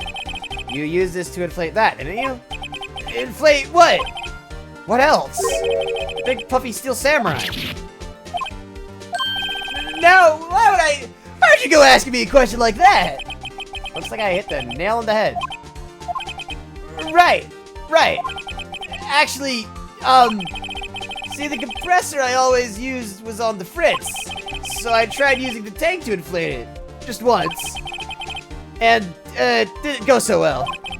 As I suspected. It didn't go so well? Yeah. Do you think you could be a little more specific? Come on. Look, it's embarrassing, so I really don't want to talk about it. Tell us! Fine. Whatever. It's like what I said. The compressor was busted. So I took the tank and tried to fill a samurai with that. And then... What? The valve busted open and made this incredible noise. The tank there took off like a rocket. It took my poor deflated steel samurai with it. What? Off in the Gourd Lake? It sure scared me out of my gourd, that's for sure.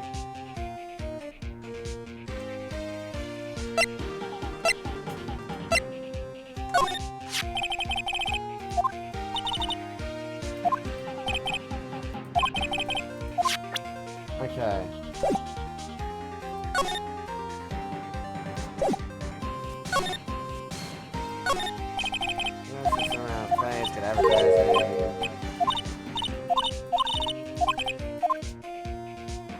Okay.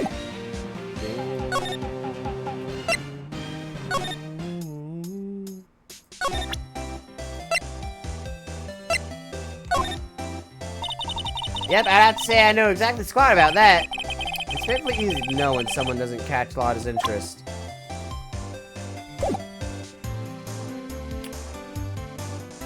Okay, so I think the air tank is Gordy.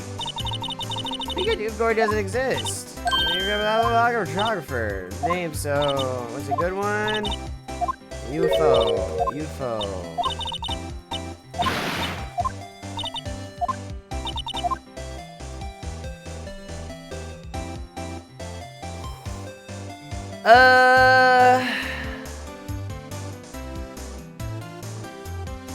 What do I do now? What do I do now?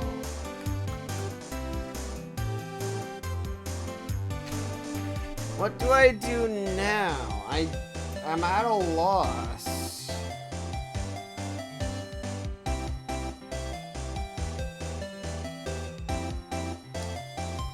Let me think.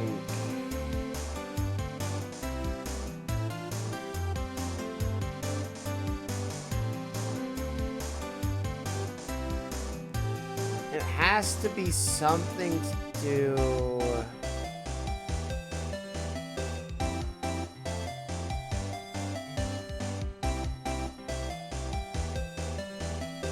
Oh, okay, wait. Maybe I should go back and talk to Larry. I didn't think to do that.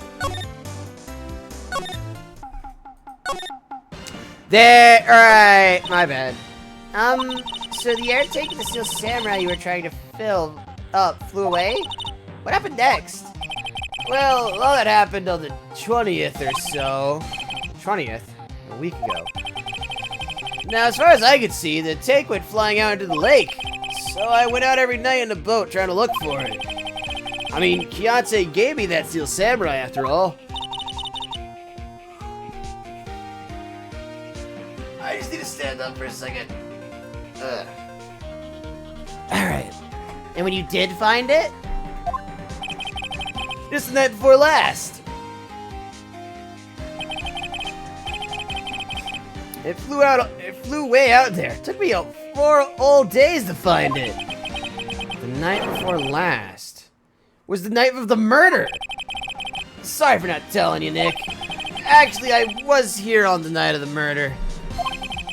But you see, I went home before midnight. So you didn't know about what happened? No. That's too bad. It's not all bad. You've solved one mystery at least. A mystery? Maybe we should go tell her.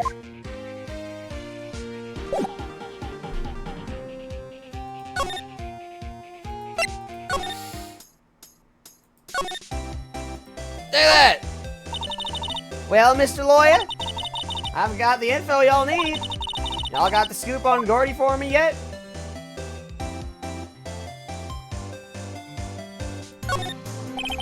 Lotta, there is no such thing as Gordy.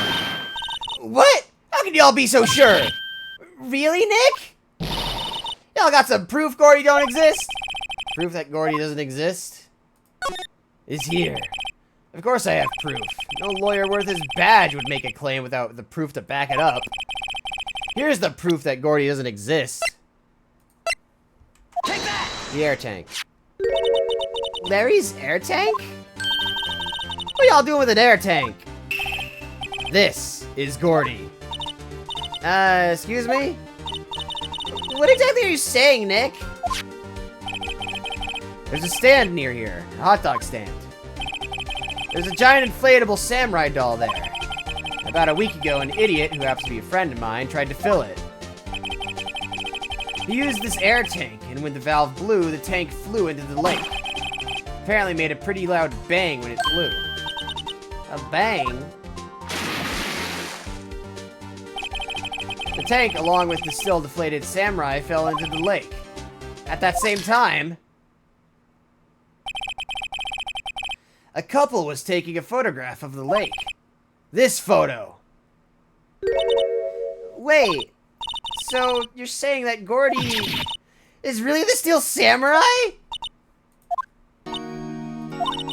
Well, that's a fine way to ruin a gal's dreams. I'm sorry, Lotta. Nah, it's okay, you win. I'll give you your info like promised. Lotta. So, tell us about this information you have. Promise is a promise, I guess. I overheard the cops around here saying something about the witness tomorrow. They said he's the caretaker of the boat rental place up the path here. Boat rental? There's someone there? I mean, it looks so deserted. Just an old guy living all by himself. Y'all should go check it out. Thanks, Lotta, we will. Let's get cracking, Nick. Hold on. Something else? Yeah, the night of the murder, my camera clicked twice, you know? Wait, so you have another photo? Well, yeah, but there's nothing in it at all. Just the lake. I figured it wouldn't be much use as evidence, so I kept it to myself. Well, it might not be helpful at all, but here, take it. Bye now, y'all take care. Time for me to pack up and leave. Poor Lotta. It's all Larry's fault. The legend still lives on, I guess. The legend? Yeah, legend of Larry, familiar to all who know him for any length of time. When something smells, it's usually the butts. Someone should whip that butts into shape.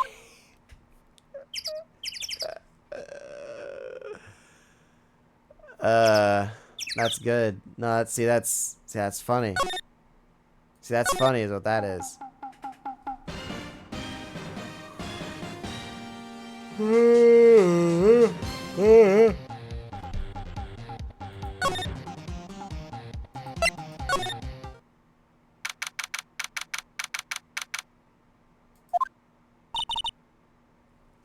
Hey, Nick!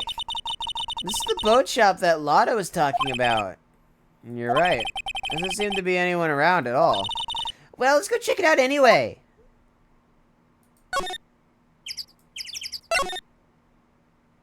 Bird! Bird! Bird! Bird! Oh!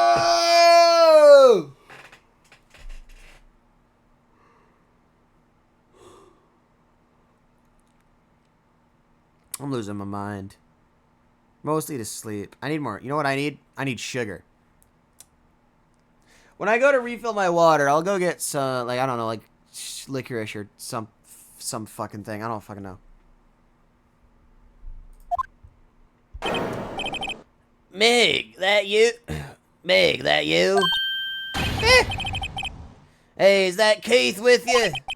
Here, where have you two been? I've been worried sick. Nick, you handle this. I think I'll leave this one up to you, Maya. Meg. Yes? Finally made up your mind, have you? My mind? You'll run this pasta shop when I'm gone. Pasta? Glad to hear it. Glad to hear it. You make your old man proud.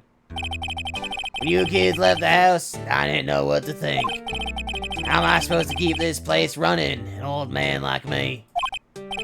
Polly, the kids are home. Hello, hello, Squirt! Nick, what's that? Parrot, the one on the perch. Keith. Yes! I'll leave the wet noodle in your gable hand, sonny. Nick, what's the wet noodle? Based on the available evidence, I'd say it's the name of his pasta shop. That's a relief, isn't it, Polly? hello. Squawk! Yep. And passed out. He fell asleep. I guess he's relieved? No. Examine. Look, a little safe. It's locked. Wow, what an amazing parrot that is. Good morning. Hello? It ignored me.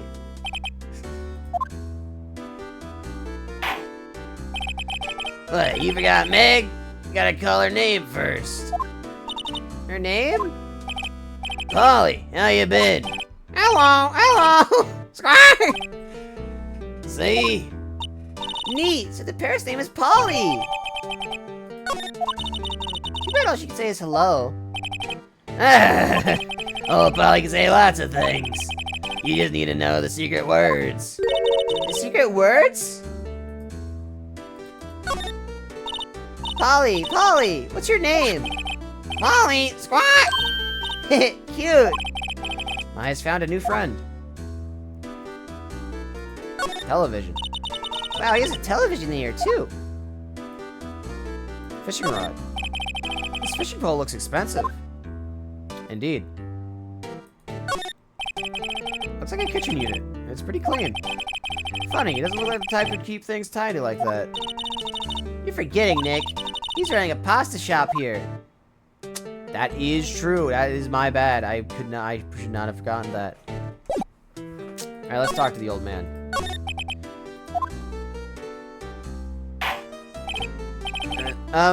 Pasta shop? Yep, I think the wet noodle will live on when I'm gone. My father started it, you know, so that makes you to the third generation. Meg, Yes? tomorrow we'll start with the secrets of dough tossing. Dough tossing? You too, Keith. Yes! You'll be the best pasta wrangler the West has ever seen. Pasta wrangler? The West? Is it pasta from Italy? Meg, Yes! you know the best pasta's always been made west of the Rockies, don't you? Right, of course, everyone knows that. Nick? Huh? How long do we have to keep up this all in the family charade? This old man must know something about the murder. We're not leaving until we find out what that is.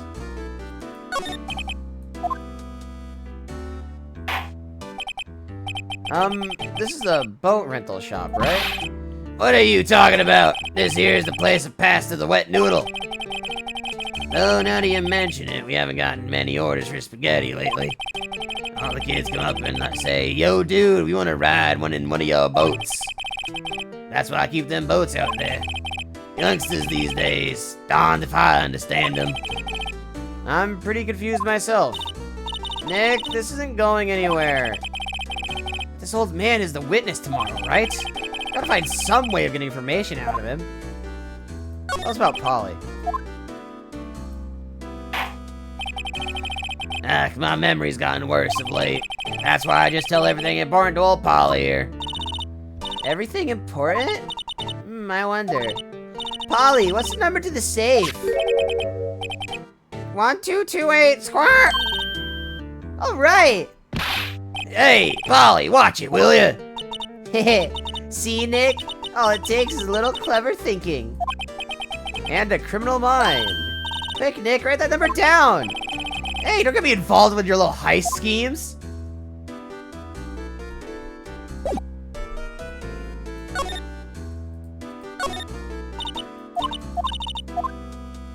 Damn.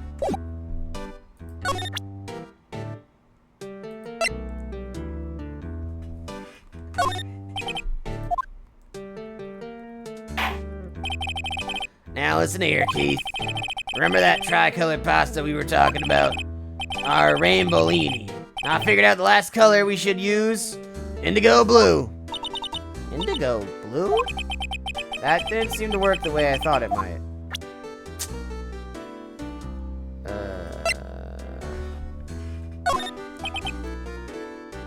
You know what piece of evidence we haven't used yet? The picture of the woman of Misty Faye. Now listen here, Keith. Remember that tricolor Rambolini? Indigo blue should be the last color of the noodle. Now listen here, Sonny boy to Keith.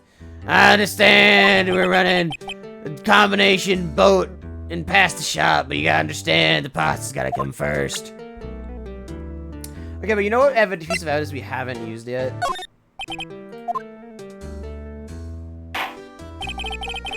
Now listen here. Well, listen here, Keith. We gotta talk about the tricolored pasta. Can we talk about the tricolored pasta? I've been dying to talk to you about tricolored pasta. Alright, I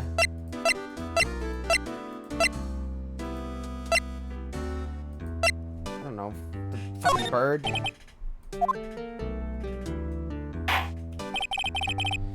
Now, listen here, Keith. We gotta talk to you about the tricolor pasta.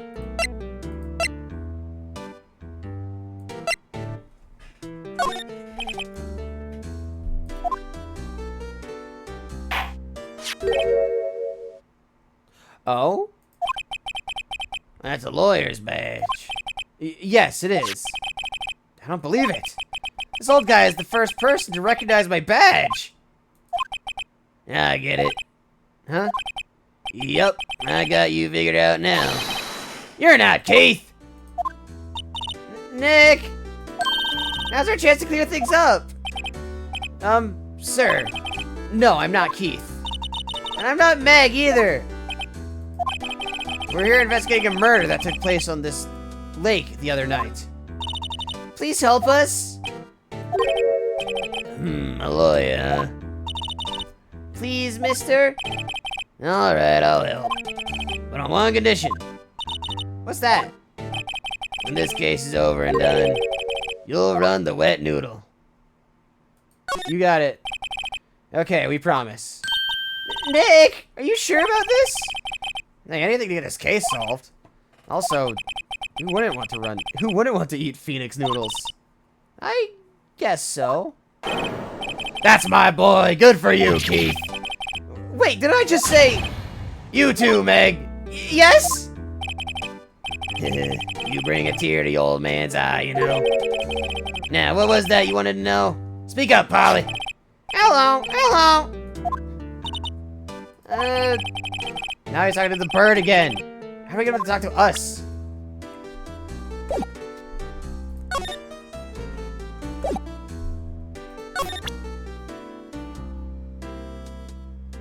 I have not used this one's face the entire time, so I'm gonna send it again. He fell asleep. Son of a bitch. The photo. Yep, I seen this. You know something about this, sir? Keith, Yes? it's okay. You can call me Dad. Dad, you know something about this? Yep, the other night, out on the lake. Yes, yes? I know all about that. I seen it. What? Tell us what you saw. Well, I suppose, since you're taking over the shop and all.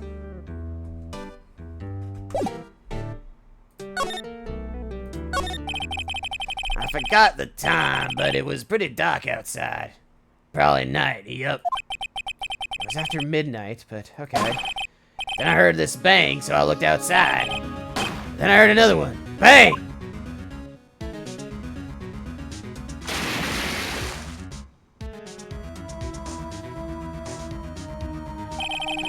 A while later, this boat comes back, and a young man walked by my window here.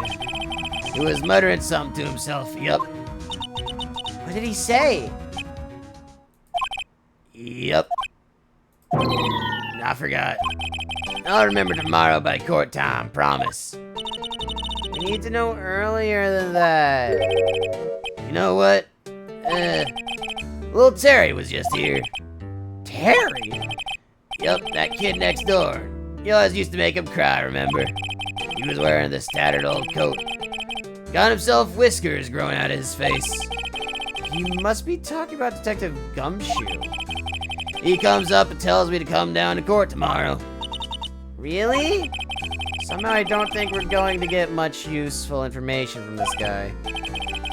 Maya, maybe we should be leaving. I think you're right. Oh, wait, I had one more question. Huh? Polly, have we forgotten something? Squirt! Don't forget DL6, Squirt! Huh? You just say, what did she just say, Nick? One more time, Polly?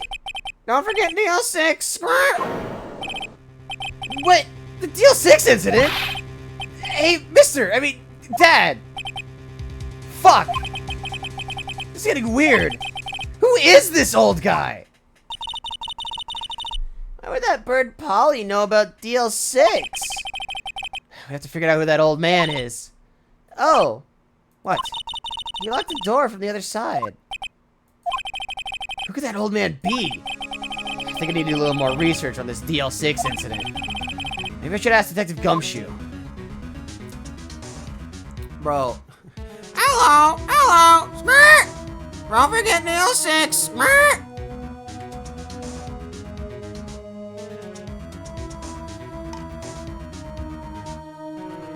Need some more goddamn sleep, Smirk! Too loud in this damn boat shop, Smirk! Alright. We're gonna take a short break while I go refill and maybe get some sugar in my brain hole. But until so we're gonna be right back. I'm gonna go get some more water.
Alright, I got a refill.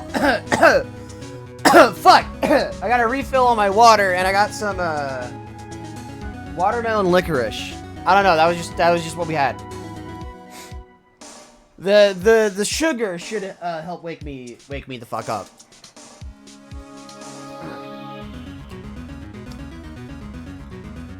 Resilient stuff. A little chewy. Right then.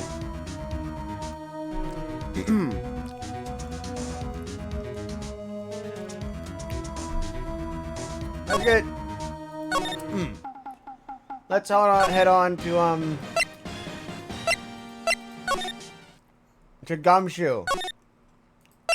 Got the Gumshoe.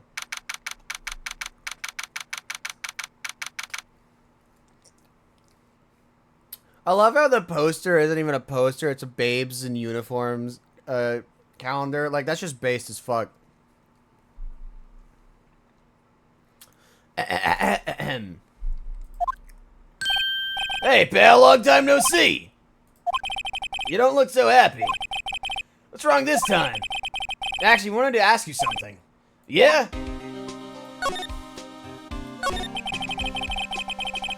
You know the boat rental shop down at Gord Lake? Oh, yeah. The old man who runs it is appearing as a witness in court tomorrow, right? Huh? How'd you... That was supposed to be top secret. You know who that old man is, detective?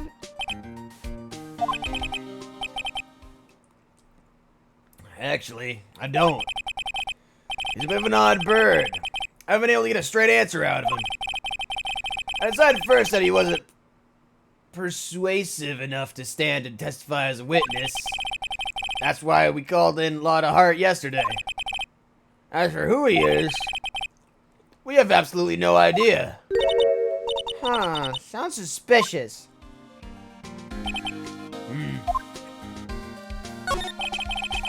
Mr. Gumshoe, please help us. Huh?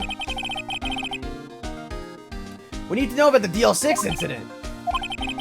That was when Edgeworth's father died. I can't help but think that it has something to do with this current case. To tell you the truth, I don't know much about the DL6 either. Mr. Edgeworth forbade us from reading the file. So I'm afraid I can't show them to you either, pal. What? However, if you can convince me somehow that the DL6 incident is related to this case, well, I guess I'd consider opening the file up. Bird, bird, bird, bird, bird, bird. What's that? Parrot? The old man at the boat's rental shop's parrot. The parrot knew about that incident. What? That incident? DL6? What? Polly, we forgotten something? Squawk! You dumb bitch! Don't forget DL6! Dumb fuck! Squawk! Huh? I'm pretty sure that old man must have taught her that word. Yeah, but how would that old man know about the DL6? About the DL6 incident? Wait, what if that old man was connected to DL6? Nick, you think he might be... I get you. Sounds like you need information on the DL6 incident. Though through there is the station's records room. I'll give you special permission to go in and find what you need. All right, way to go, Detective Gumshoe. Okay, Nick, to the records room. I guess it's time we face Edgeworth's past.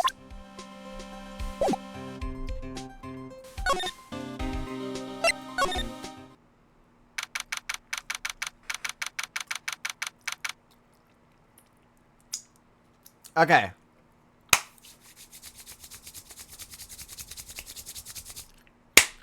It's go time.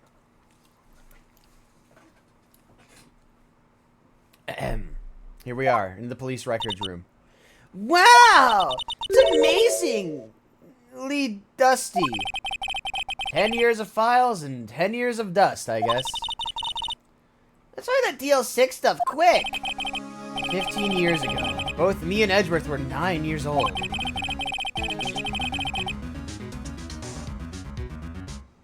Oh, so he's still 24? Damn. It looks... No. We were almost through with 4th grade when he suddenly transferred. Because of DL6. Nick, I found where the file is!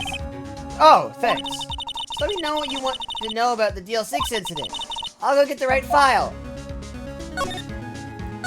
Okay, summary. Well, first I have to get the handle on the main facts. Like a summary. Right. Summary. Found it. Here you go. December 28th, 2001. That's exactly 15 years ago from the day after tomorrow. So in 2 days, the case is closed. The incident took place in the elevator of the district courthouse. What? Is this the same district courthouse where we're holding a trial now? Looks like it. There was a large earthquake at 2 p.m. on that day. Part of the court building collapsed, and all the lights went out.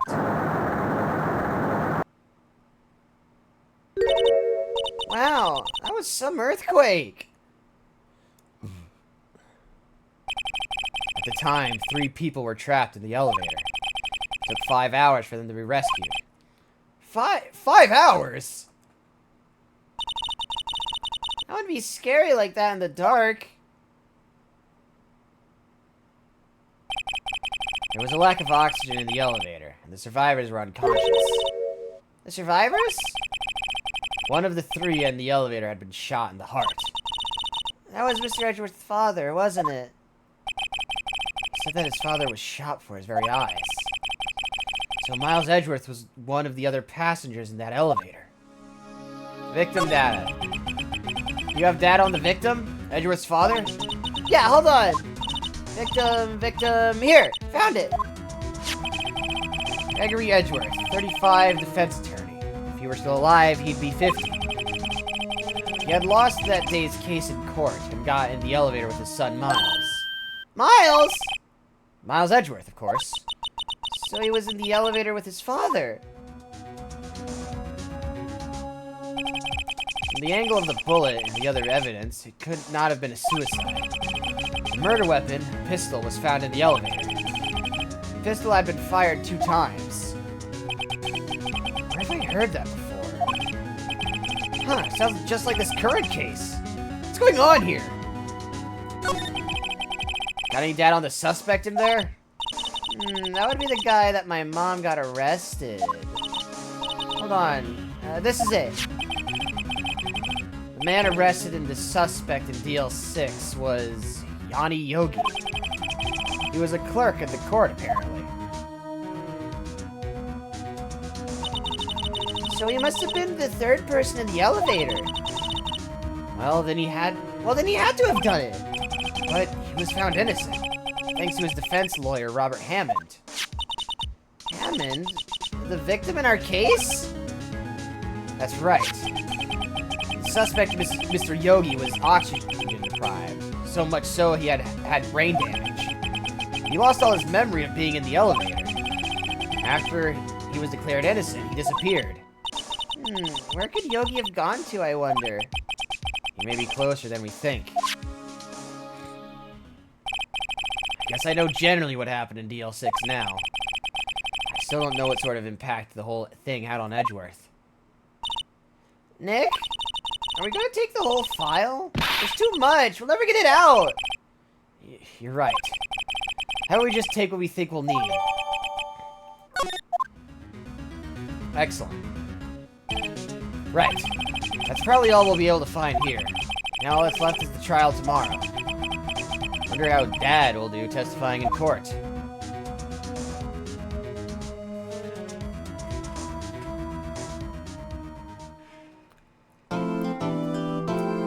Bro, this is about it. Shit's about to get interesting.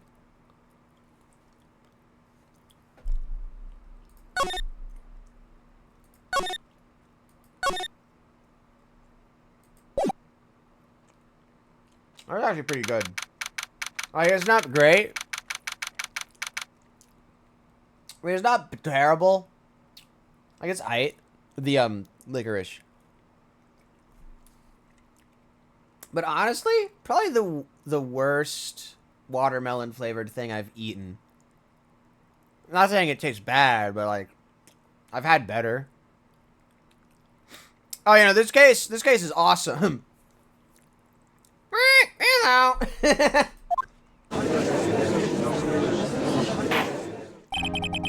Court is now in session for the trial of Mr. Miles Edgeworth. The defense is ready, Your Honor. Very well. Apparently the prosecution is also ready. Who's the judge here, anyway? Mr. Von Karma, your opening statement. Very well. No opening statements, so... Objection. Well, no, a lot of things I've had that are like watermelon flavored taste like, you know, good. This is just like kind of mid. Not so fast, Judge. I was taking a meaningful pause before speaking. Right, of course. A prediction. Today's trial will end 3 minutes from now.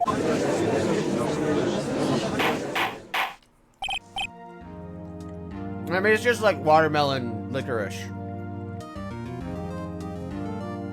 I don't know, it was just like the only like sugary thing I could find at the moment.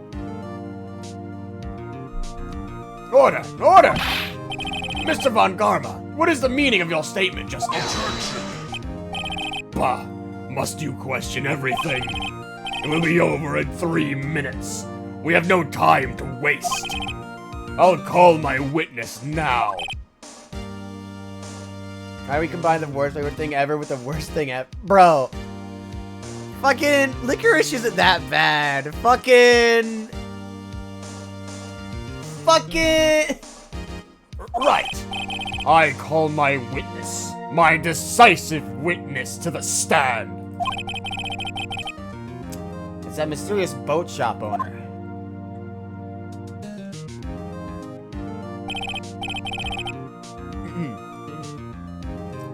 Witness, state your profession.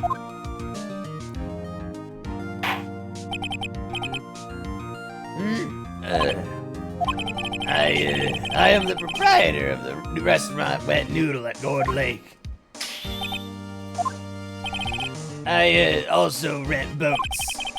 The night of the incident, you were at the boat rental shop, correct? I mean, I'm also kind of a picky eater. It's just, I just kind of fuck with licorice. Like, I don't like, I don't know. I don't really fuck with things that are like bitter, but like, I don't know what it is about licorice. I just kind of eat it.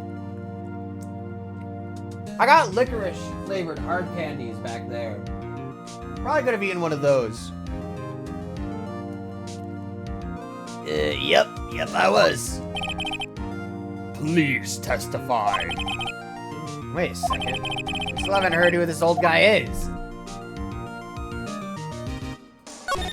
Objection! Wait a minute. The witness hasn't stated his name yet. Because I did not ask him, Mr. Wright. Bah! I have predicted this trial will end in 3 minutes. Stop asking trivial questions and cooperate. Yeah, right. The witness will state his name.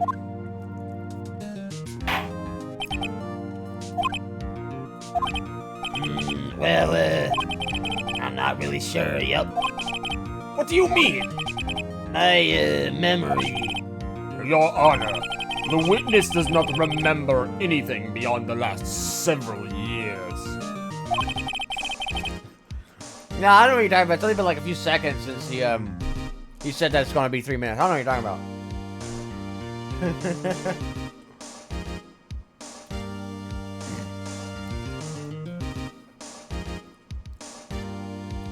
Ergo, he cannot recall his own name. He can't recall, you say?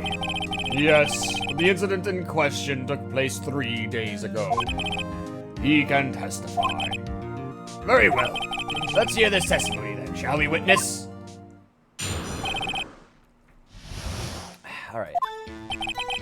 It was the middle of the night, the 24th, just after midnight, yep.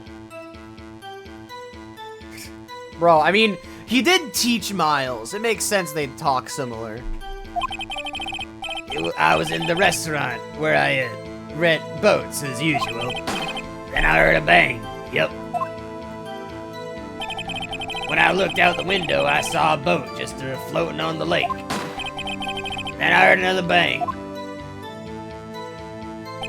Just about then, the boat comes back to shore and a man walks by my window. Very well. I'd like to begin cross-examination. There is nothing to question in my witness's testimony. Ergo, no need for cross-examination. Besides, there are only 10 seconds left before our 3 minutes are up.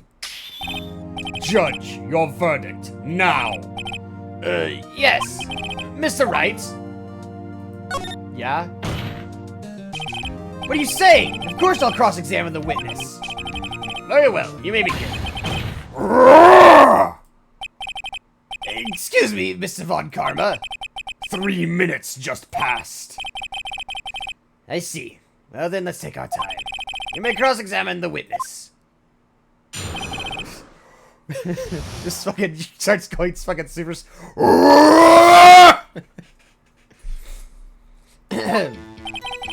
It was the middle of the night, 24th. Just after midnight. Just after midnight, you say? Yep, just around then. Are you sure? Pretty sure. Yep. You had a lunch appointment in 3 minutes. Damn.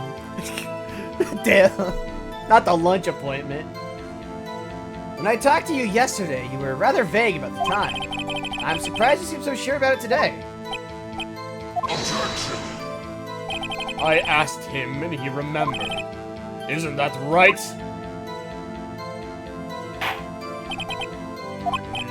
Don't glare at me like that. I remembered it clearly, I did. Yep. You see? Continue. I was in the restaurant where I rent boats, as usual. Is there anyone who could verify that? Well, I guess Polly could. That's not good enough for a court of law. Mr. Wright, exactly what's not good enough? Your Honor, this Polly is a parrot. A parrot? Don't be so hard on the girl, Keithy boy. Objection. Keith? The prosecution concedes that we cannot prove the witness was in the shop. Witness, please continue. Then I heard a bang, yep. Pretty sure. And where did the bang seem to come from? From the lake, I figure.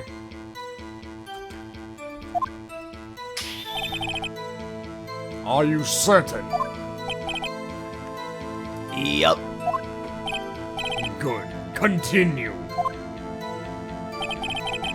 I looked out the window and just saw the boat floating on the lake. Was there someone in the boat? I was pretty far out there, couldn't see clearly. But I figure there was 2 men out there, yep. But you couldn't see them clearly. Yep. At the time, that is. At the time. Then I heard another bang. So you heard 2 gunshots total. Yep. That's what Lotta said in her testimony yesterday. Just about then, the boat comes back to shore and a man walks by my window. By your window? Yep, by my window. Right outside the window of my little shack. And could you see the man's face? Well, the fog was pretty darn thick, but he was right in front of me then. I saw him. That is a rather important detail. Please add it to your testimony. You know what? That's an excellent point. What the fuck is his hairline? At 65? Damn. I have a bad feeling about this. That man was a defendant. He was saying, I can't believe he's dead. Are you sure? Oh. Dad! Dead certain, Keith. He said, I can't believe he's dead as he was walking by, too. Witness, are you sure that the person you saw was Miles Edgeworth? It was him, that Edgeworth boy.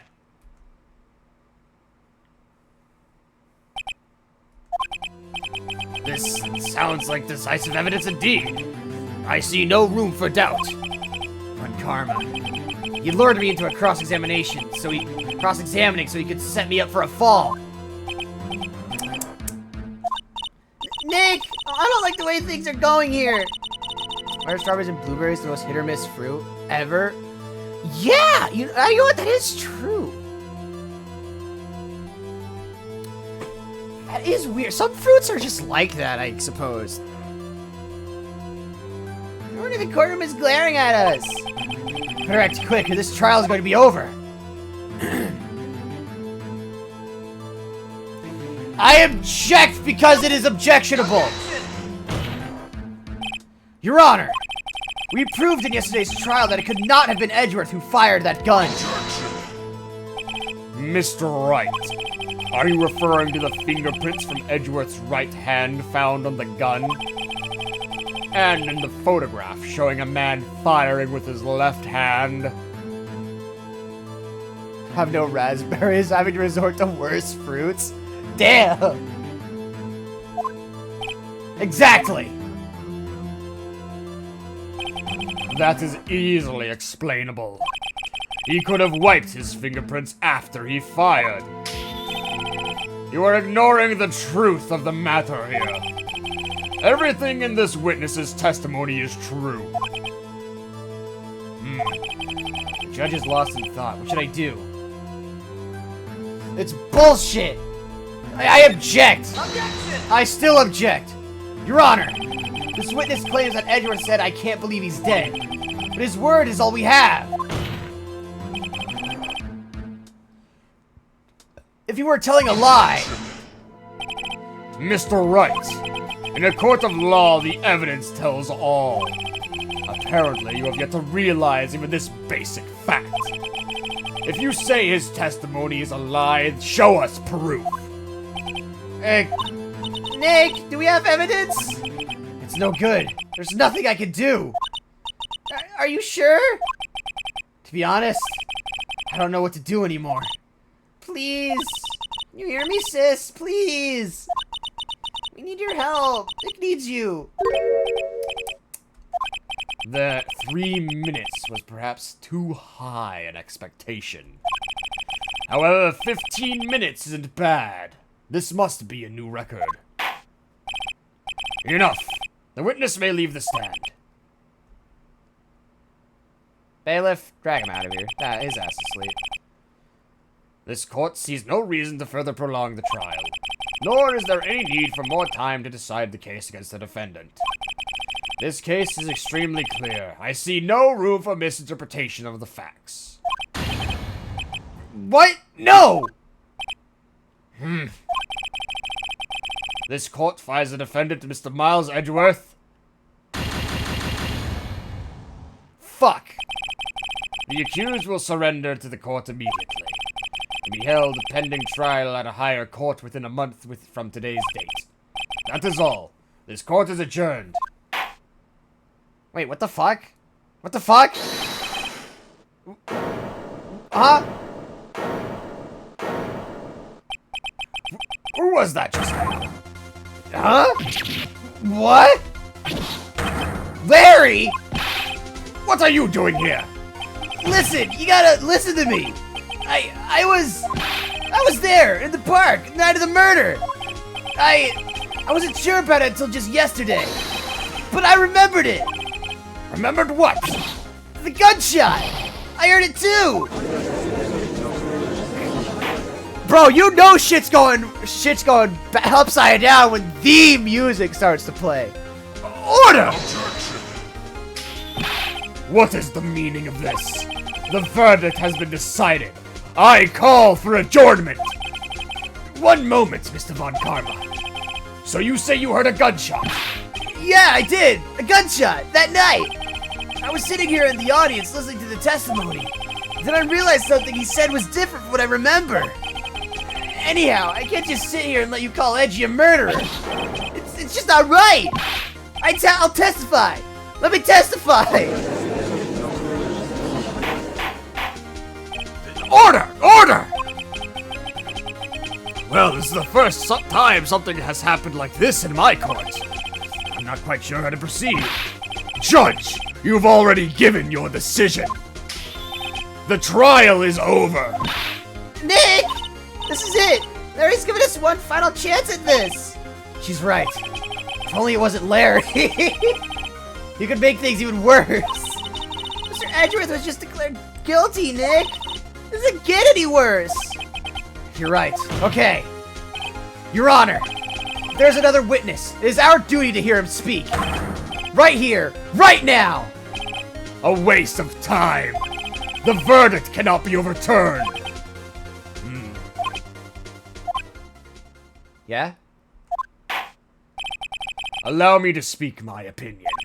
In all court proceedings, it is our duty to prevent an inaccurate verdict. In order to make sure no mistake has been made, every witness should be heard. What is this? I withdraw my previous verdict of guilty. Mr. Von Karma, I order you to call this new witness to testify. Now. What? The court will adjourn for a 5-minute recess. After that, we will hear this new witness. I'm pretty sure if you did this in an actual court, you could get held in contempt. Like, just jumping from the audience and just be like, I testify, damn it! I'm pretty sure that, I don't think you're allowed to do that.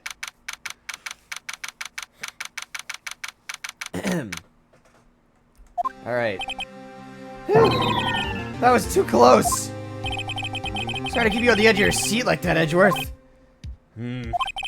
I've seen worse. Yeah, right, Edgeworth. You're sweating bullets. I just wonder what Larry plans to say out there. Larry was at the lake that night? Yes. He said he went looking for the steel samurai balloon that flew into the lake. Oh, right. And he found the balloon in the air tank that night. Yeah. Hey, Edgeworth. Huh? You say something right? Yeah, a lot of things. You seem out of it. What's wrong? It's nothing. Mr. Edgeworth, there's something I've been meaning to ask you. What's that? Why are your fingerprints on the murder weapon? Oh.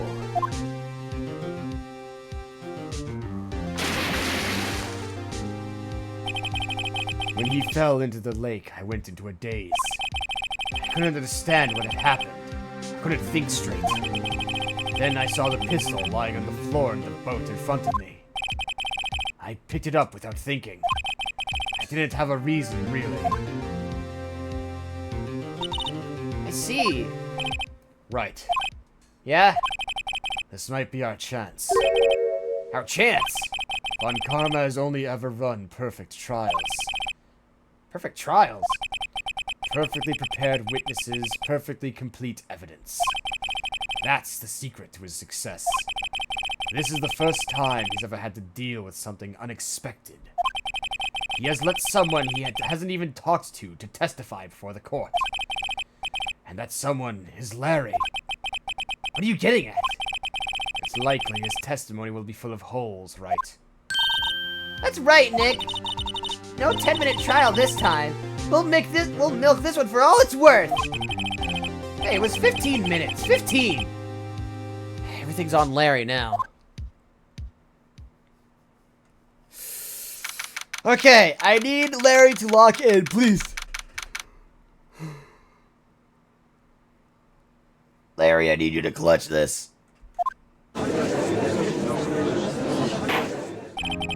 Court is now back in session. Witness, please testify to the court about everything that you saw on the night of December 24th. Right, leave it to me. Please, Larry, don't mess this one up. I hate to admit it, but you're our last chance. Von Karma didn't even have time to prep his witness. I just hope Edgeworth is right about this being our big break.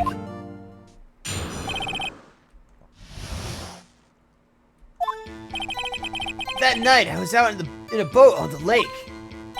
I was looking for something, and I found it. So I quietly slipped the boat back to the rental shop. Then, just when I was thinking about going home, I heard this bang. I looked out over the lake, but I didn't see a boat. So after I heard that single gunshot, I went home.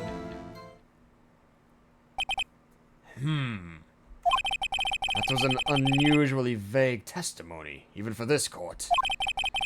In any case, Mr. Wright, you may begin your cross-examination. Yes, Your Honor. What's wrong, Nick?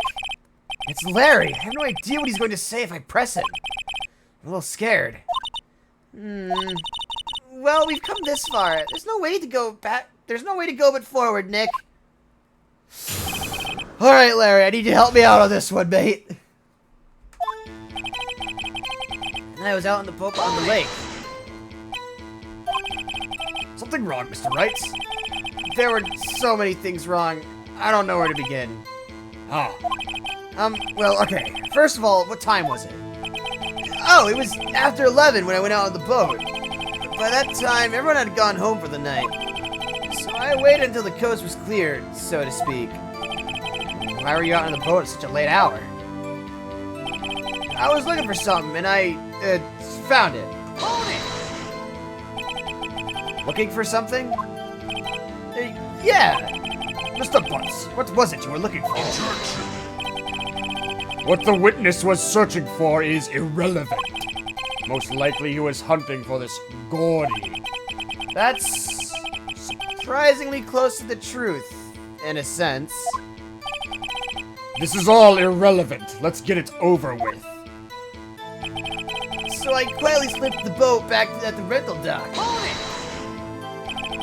Around what time was that?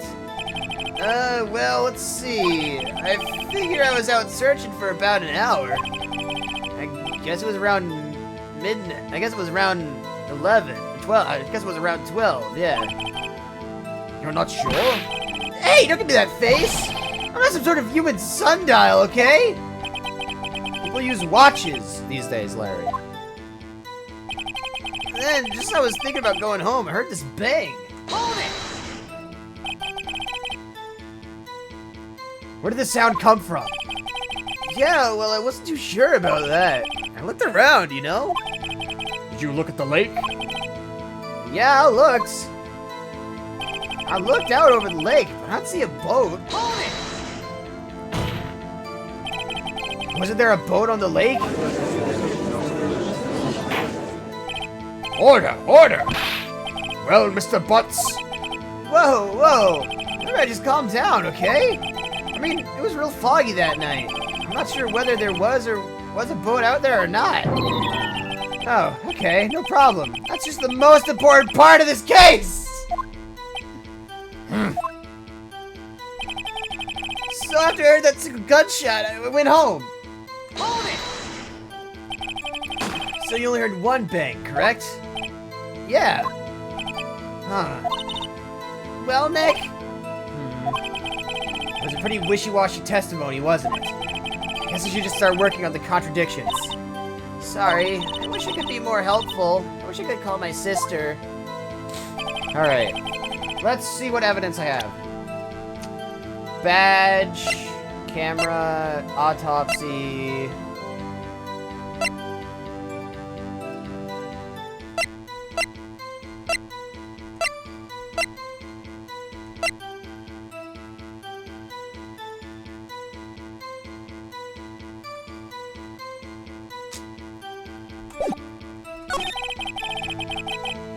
Found it. Highly slipped boat bag. Just went home and bang. Look out the boat.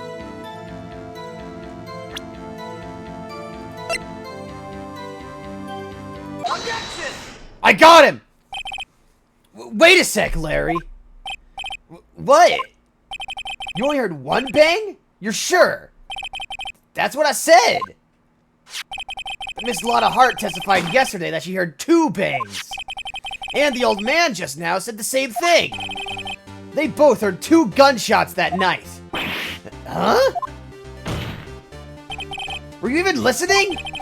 Were you paying attention at all to what they said? Yo, Nick, please! Huh? You know, something's been bothering me. I'm a witness, see? I'm like a customer here. You gotta treat me nice and stuff, okay? Mr. Butts, What? you only heard 1 gunshot. Are you sure? Well, to tell you the truth, I'm not sure. Not sure? How can you not be sure? Yeah, well, I might have had missed the other gunshot. I was listening to something else. Something else? My radio, dude, with my headphones. What? Order! Order! And stop that booing! Mr. Butts, you were listening to the radio with your headphones. Yeah, so what? That's a crime. I listen to my radio. Everybody listens to the radio. What's the big deal? Mr. Von Karma, your opinion? Waste of time. I do not accept this witness nor his shoddy testimony. Well, Mr. Wright, should we continue with the testimony? Yeah. Your Honor, please allow the witness to continue his testimony. Bah! Nothing is more pitiful than a lawyer who doesn't know when he's lost. Very well, Mr. Butts. Please give your testimony, and be sure to include the details like your radio. Right, leave it to me! I wouldn't if there were any other way of this, believe me.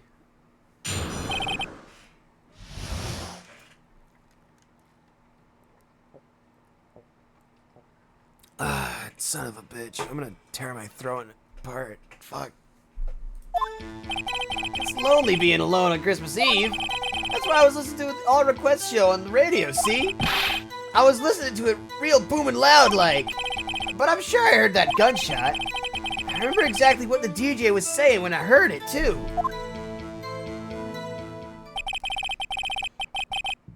You were listening to your radio at a high volume? Yeah, what's the big problem? Can a man listen to his radio in peace? This is a free country! America!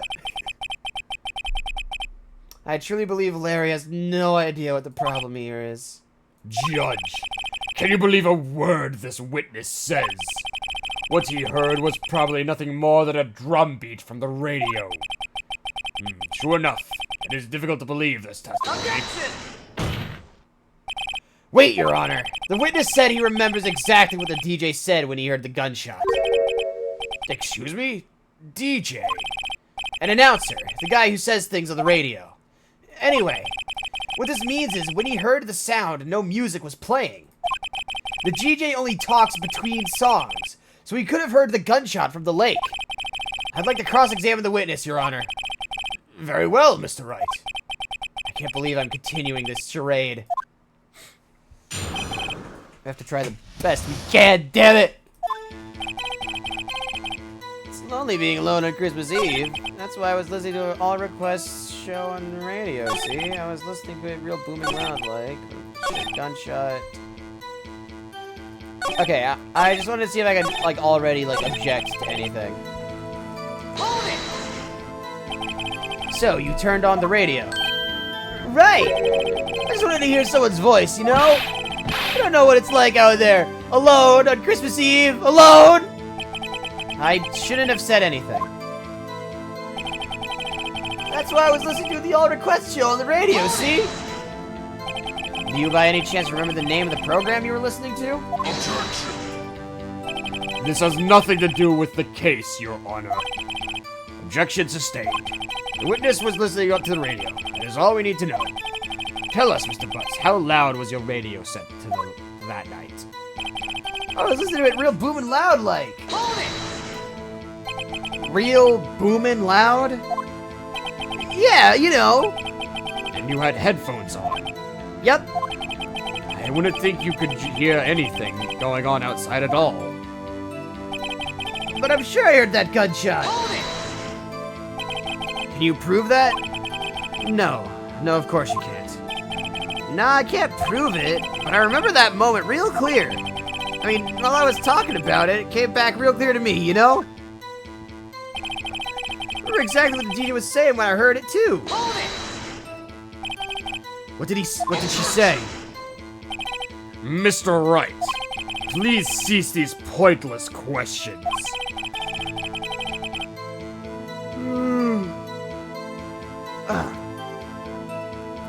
What possible good could knowing what a radio DJ said do us? Indeed, Mr. Von Karma has a point. I'll allow the question only if you see some reason why we should care.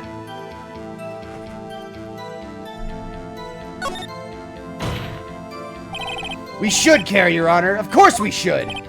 Why? Well, how do you know if we don't ask him? Fine. Very well. Mr. Butts, please testify to the court. What was the radio announcer saying when you heard the gunshot? This bitch said, hey, it's almost Christmas. I heard the gunshot.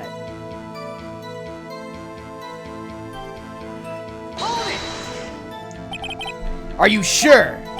Of course I am. She had this real sexy voice. Maybe Von Karma's right. I'm not sure how that helped us at all. This is the most ludicrous testimony I've ever heard. But there's one gleaming ray of hope in there. I've got to press it until we get to the bottom of what happened.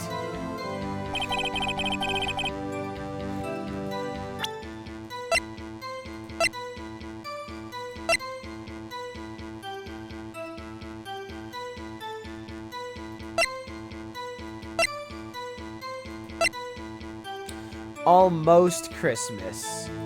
As in, not Christmas.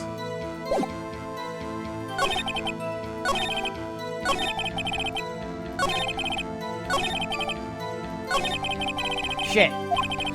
I made a mistake.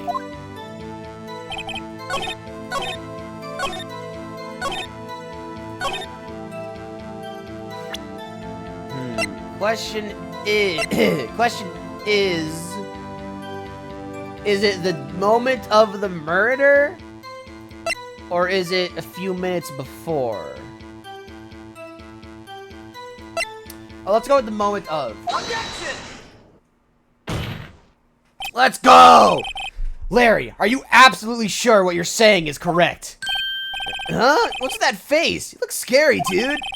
You're trying to scare me. You better know I don't scare that easy. Is something the matter, Mr. Wright? Your Honor, did you hear what the witness just said? The DJ said, hey, it's almost Christmas when he heard the gunshot. Indeed. And almost Christmas means it wasn't Christmas. Do you realize what this means? When he heard the gunshot, it was still Christmas Eve. That would seem to be the case, yes. But he should have heard the gunshot after midnight. This photograph is irrefutable proof of this fact.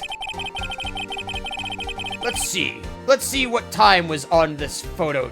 What?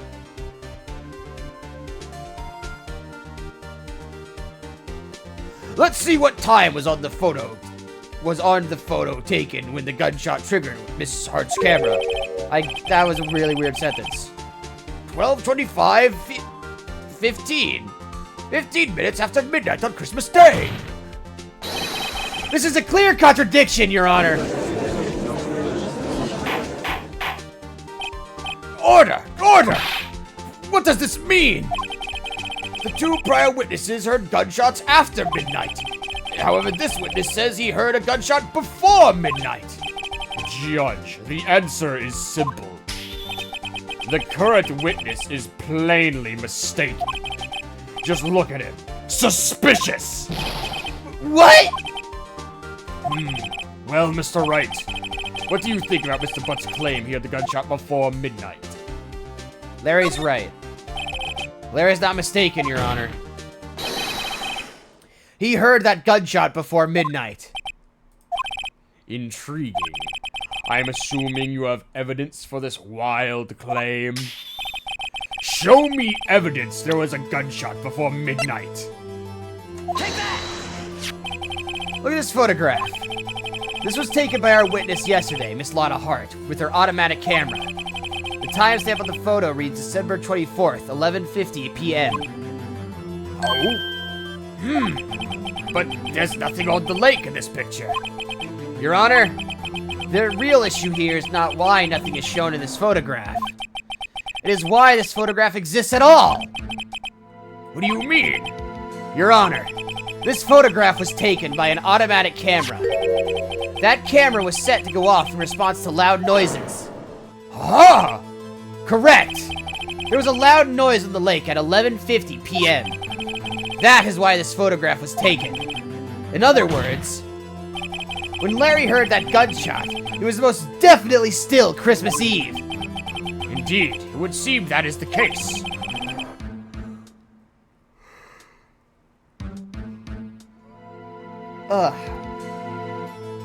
Then where does that leave us?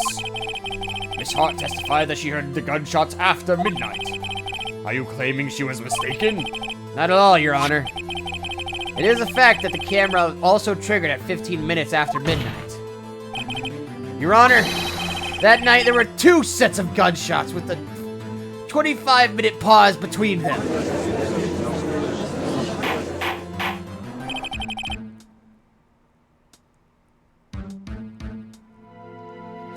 Why would this be? Objection. Don't be fooled, Judge. That camera was set to respond to loud noises. Yes? There is no proof that the loud noise at 11:50 was a gunshot. Why, the witness could have sneezed, triggering the camera. Hey, my nose is clear that night, man. Clear! Well, Mr. Wright, there's no turning back now. Can you prove that the loud noise at 11:50 p.m. was indeed a gunshot? The camera.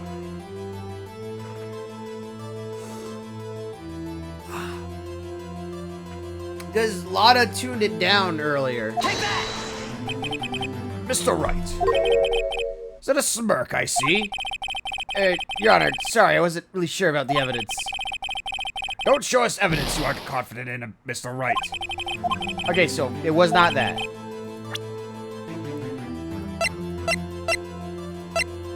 Oh, the gun! Take that! This is my evidence. The murder weapon? Something about this pistol was bothering me, Your Honor. Both of the witnesses who testified yesterday heard 2 gunshots. However, the murder weapon was fired 3 times.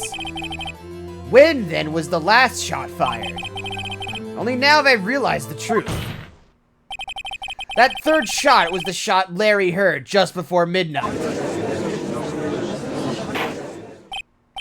Order! Order! That would make sense of the evidence we've seen so far. However...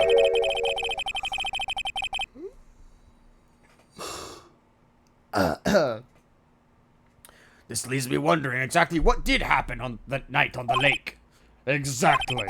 If this is true, there were 2 sets of gunshots separated by 25 minutes. One at 11:50, another at 15 minutes after midnight. Why, I ask you? Why? Oh, I better think of something quick. Wait a second. Gunshots separated by 25 minutes. Ah! What's wrong, Nick? I have it! I have it! Huh? Remember the case with the Steel Samurai? Yeah, of course I remember. The murderer in this case had the same idea as the murderer in that case. What do you mean? Maya! Yes? If we don't figure this out now, we'll never overturn Edgeworth's guilty verdict.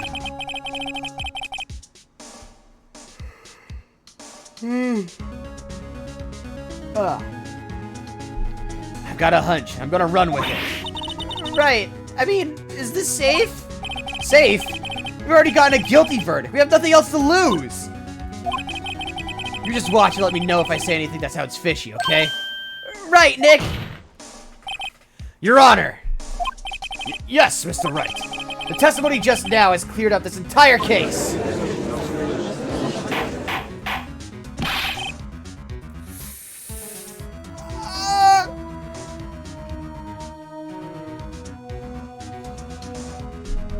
What do you mean, Mr. Wright?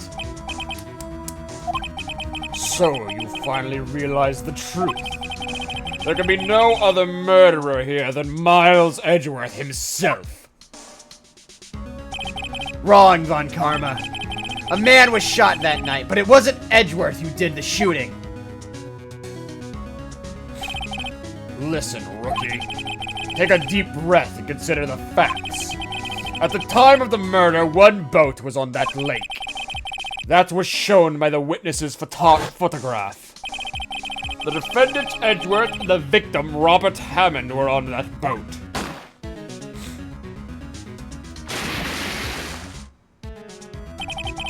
There was a gunshot fired on that boat, and Robert Hammond fell into the lake.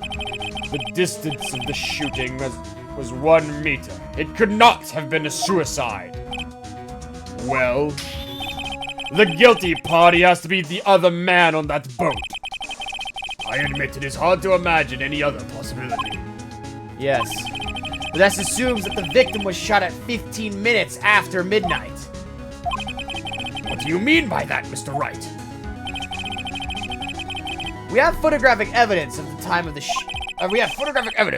shooting. The timestamps on the photo says 00:15. But Larry heard a gunshot 25 minutes before that.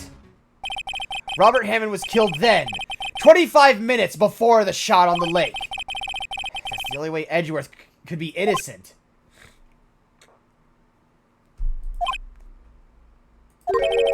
Mr. Wright, are you quite mad? Explain who the two men in the boat are.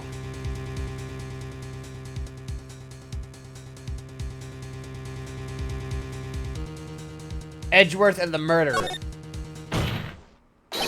Of course! It was Edgeworth and the murderer! After the murderer killed Robert Hammond at 11:50, he assumed the guise of Mr. Hammond and met Edgeworth. What? Are you serious? Yes. Edgeworth won't tell us why he went to the lake that night. However, I have a hunch. That night, Robert Hammond called Edgeworth to the lake. Now, Edgeworth didn't know Robert Hammond's face that well. That's why he didn't suspect anything when the murderer took Robert Hammond's place. I'm not sure what to make of all this. Ludicrous! Mr. Wright, tell us the name of the murderer then. The murderer's name? Right, it's...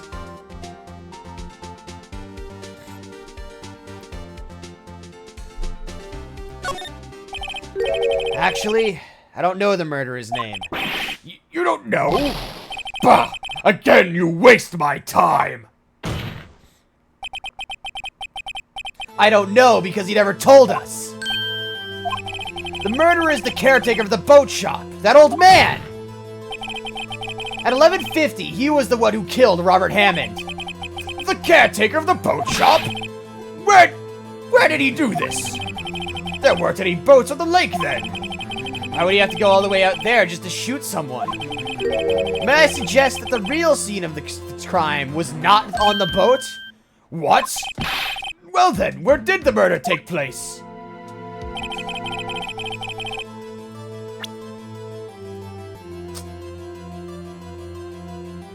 Take that! Here. Around here, maybe. Maybe, Mr. Wright? And does this maybe include the reason why the killer would choose that spot? Yes, well, maybe because there is no good reason. The murderer thought he'd never expect it. Maybe you should try again. I was even surprised I goofed up.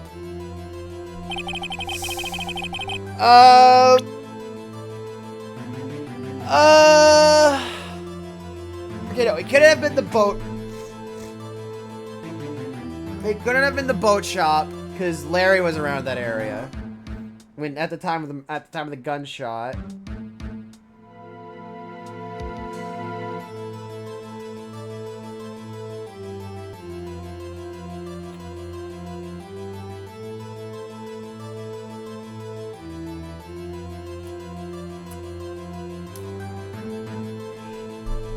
Or maybe it's because I didn't click on the shop itself. Here, of course, the boat shop where he lives. That way he could meet with the victim without anyone seeing. Do you have proof that the boat shop was the scene of the crime? Recall Larry's testimony, if you will.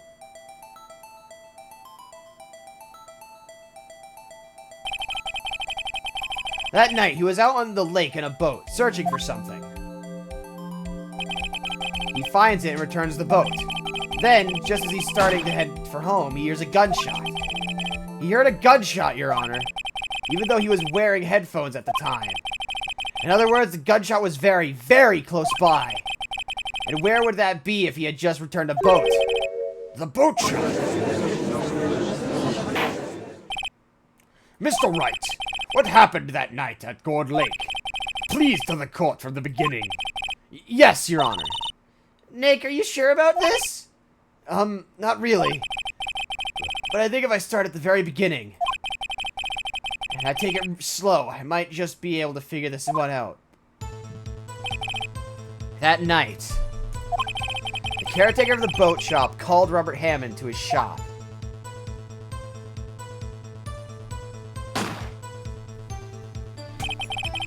That was around 11:50. That was when the gunshot that Larry heard was fired. After that, the caretaker put on Robert Hammond's coat. I feel like Robert Hammond is a Top Gun joke because he looks like one of the guys from Top Gun. He became Robert Hammond. Then he got in the boat with Edgeworth and went out into the lake. Ran out into the middle of the lake. And who fired the pistol, Mr. Wright? The shop taker. Of course, it was the murderer who shot the pistol. He shot twice. Both missed Edgeworth on purpose. Wait a minute. Yes? Why would he shoot twice if he didn't mean to hit anyone? Details! Know this, Mr. Wright. The moment you run out of explanations is the moment you lose. Tell us why the murderer had to fire twice. To create a witness. I believe he shot twice to create a witness, Your Honor. Create a witness? The murderer lifts his pistol and fires one shot. That ensures that anyone who heard the shot would take a look at the lake. Indeed, Miss Hart did exactly that after hearing the first gunshot. Next, the murderer waits a bit, then fires again. Then, the murderer jumps from the boat himself, leaving the pistol in the boat behind him. I see. Someone looking from the edge of the lake. It would appear that one of the men on the boat had shot the other. The murderer didn't know about the automatic camera, of course. That's why he shot twice to draw attention to the boat. Once you realize that, everything else falls into place. The boat shop caretaker swam back to his shop. Then he put Mr. Hammond's wet coat back on the body, and threw the body into the lake. This is what happened, Your Honor. These are the events that transpired that night on Gourd Lake.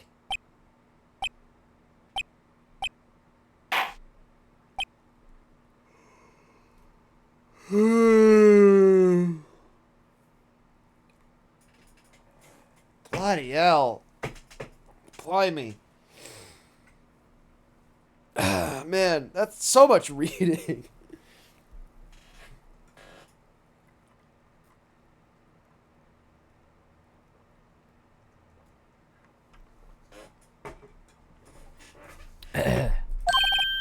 Bailiff!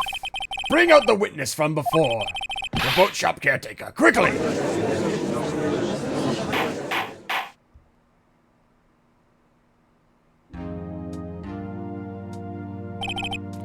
Very well. While we are waiting for the caretaker, I would like to ask the defendant, Miles Edgeworth, a few questions. Mr. Edgeworth, please take the stand. Mr. Edgeworth, you heard what the defense has said? Yes. Well, why did you go to the lake that night? What Wright has said was mostly correct. Astonishingly so, actually. Yes.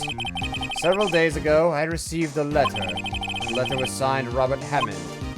He asked me to come to the boat shop at the lake at midnight on Christmas Eve.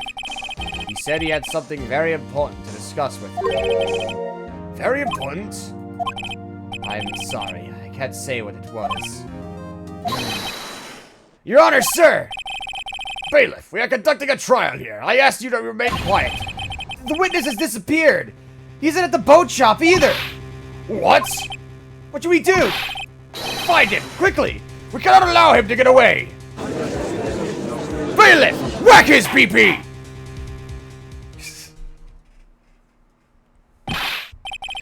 Mr. Von Karma, your witness has disappeared. A search warrant has already been issued. It goes without saying that I cannot declare a verdict under these circumstances.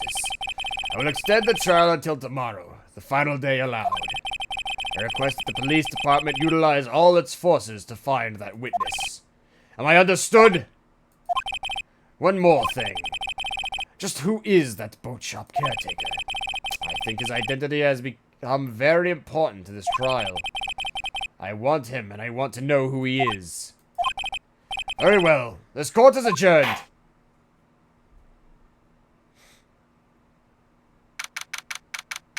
Fuck.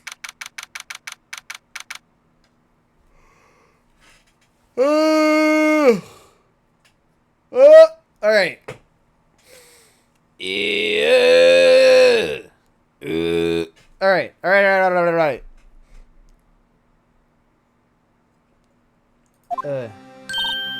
Yay, Nick, you did it! Yeah. Well, at least we got out from under that guilty verdict. What about Larry? That was something else. Even Fred Karma didn't know what to do with his testimony. Larry really helped us out. Sure, once I sifted through his unique testimony. Still, he did save us. I just wish our cases weren't so down to the wire all the time. I know what you mean. Sometimes I feel like it's us on trial instead of our clients. Hey, Edgeworth. Mr. Edgeworth? Did you say something? Don't look so pained. I mean, it looks like you're probably gonna get off the hook. You can try to smile just a little. Relax. I'm sorry, but I fear it's not over for me yet. What do you mean? Right. There's something that's been troubling me for a long time now. I don't know whether or not to tell you. Edgeworth? No, there's so little time left. I want to tell you to get it off my chest, but I can't make up my mind. What is it about, Edgeworth? It's a nightmare I've had. A memory of a crime that I committed. The crime you committed? A memory of a murder.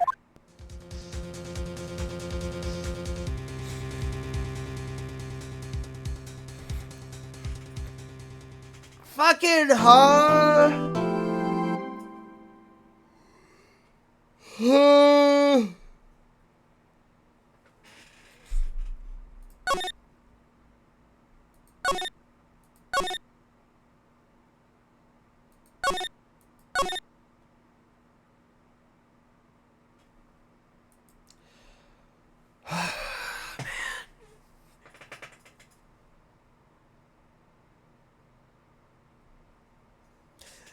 I need like a second, just like think, just to think.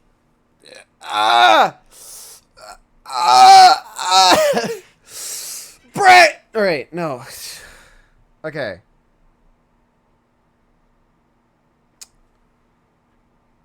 We're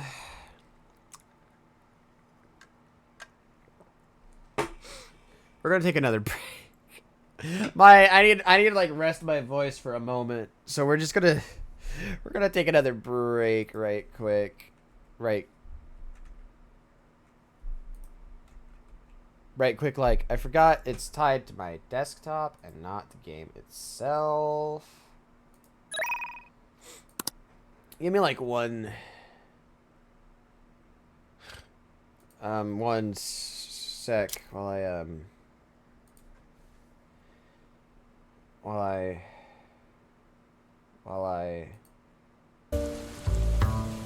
I set this music up and we're gonna take a small break.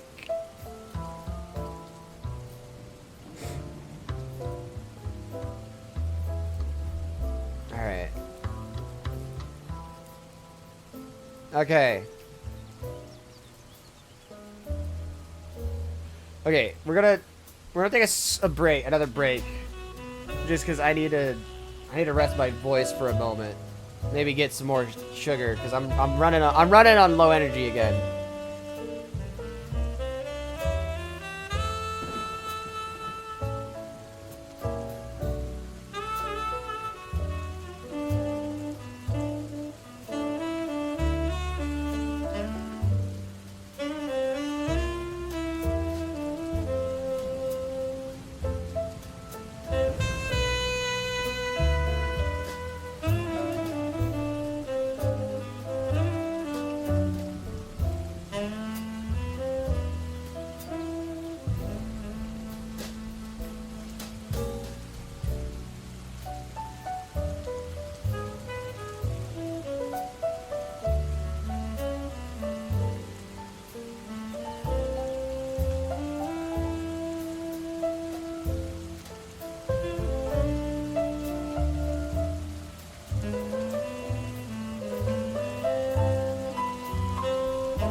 Alright. So... I have required more sugar for my brain to... You know? You know? Alright.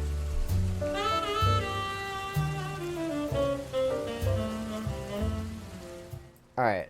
Now then, let's get back to Ace Attorney.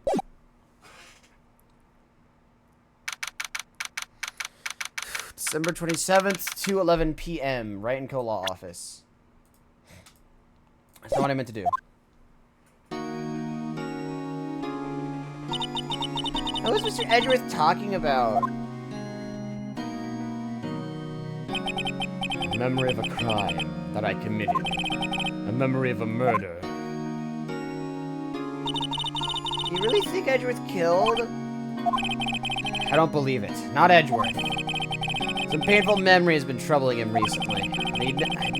He'd never take someone's life. Never. Nick?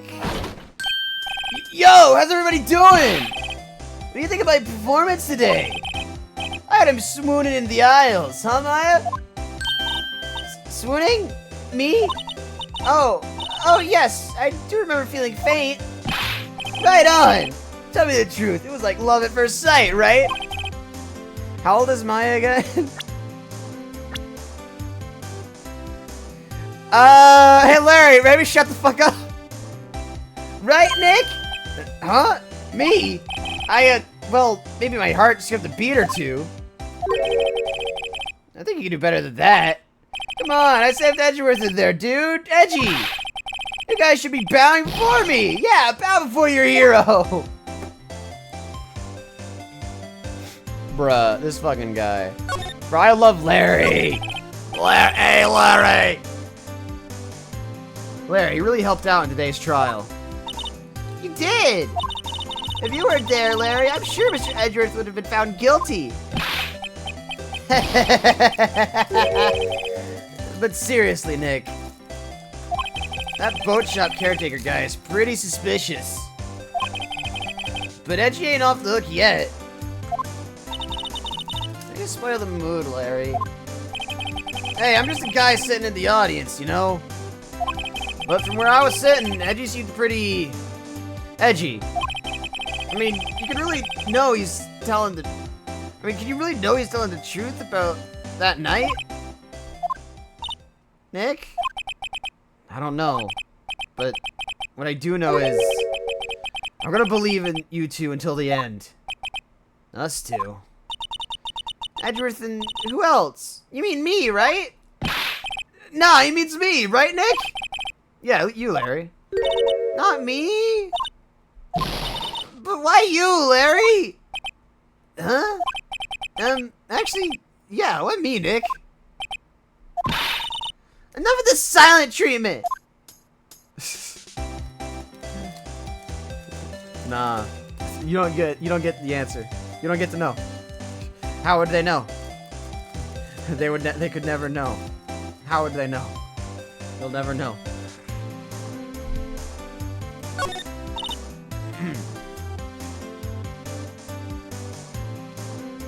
One moment. How about?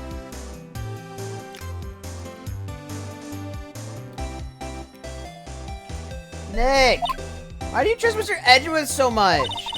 I mean, he's changed recently, true. When you first met him, he was kind of a jerk, don't you think? You didn't know him back then. Back when he wanted to become a defense attorney. Wait! Was that when you two were classmates? Yes, in grade school. They saved me. Miles and Larry. They saved me and I'll never forget it. That's why I became a defense attorney, you know. What? Hey, Larry! What's he talking about? Huh? Sorry, I kinda forgot. Okay, Nick, out with it. I'm gonna hear this story today, and that's final. Okay. It's a long story, so hang in there. It was the very end of 3rd grade. I was on trial. A class trial. A class trial? Oy. You remember, Larry? Spring, end of 3rd grade? A kid in our class got his lunch money stolen. Lunch money? Our school was really small. Every month, kids would bring in an envelope with money for lunch from home. Huh, I see. Anyway, this kid's envelope disappeared, with $38 still inside. Damn! Oh yeah, now that you mention it, I do remember that. I can see why you'd forget, though. You were out of school that day.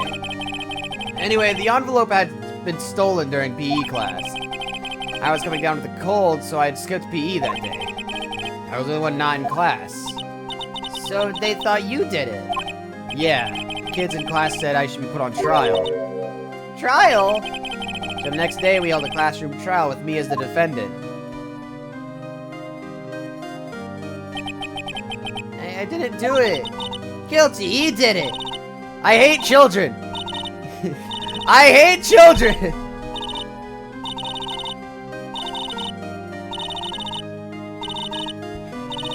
Sorry, I'm not here. I gotta speak.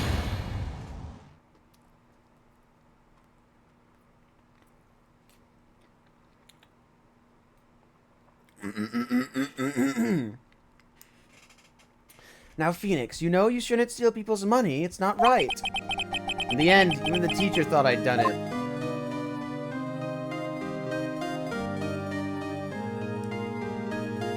Go over and apologize, Phoenix. I didn't know it was... no, sorry, fuck. I didn't know it was happening. I was so sad, I couldn't stop crying. Everyone was staring at me like I'd done it. I tried to apologize. I went to where the boy whose money had been stolen was sitting.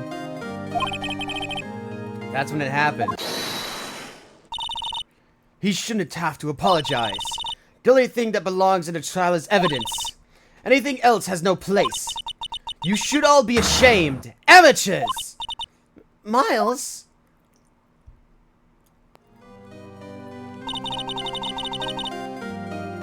It wasn't you who stole my money, was it? No? Then you shouldn't apologize. Everyone's been shouting you did it, but no one has any proof. That is why, Your Honor, this boy is innocent. But Miles, it was your money that was stolen. Yeah, he did it. He's the one. We don't need proof. Why don't you all just shut up? This is always how it is. Everybody ganging up on picking on one person. Just think how he feels. He said he didn't do it, so he didn't do it.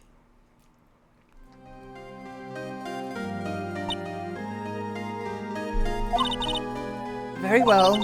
I will replace the money myself. This class trial is over. That's how it happened. After that, the three of us were the best of friends. Wow, I had no idea.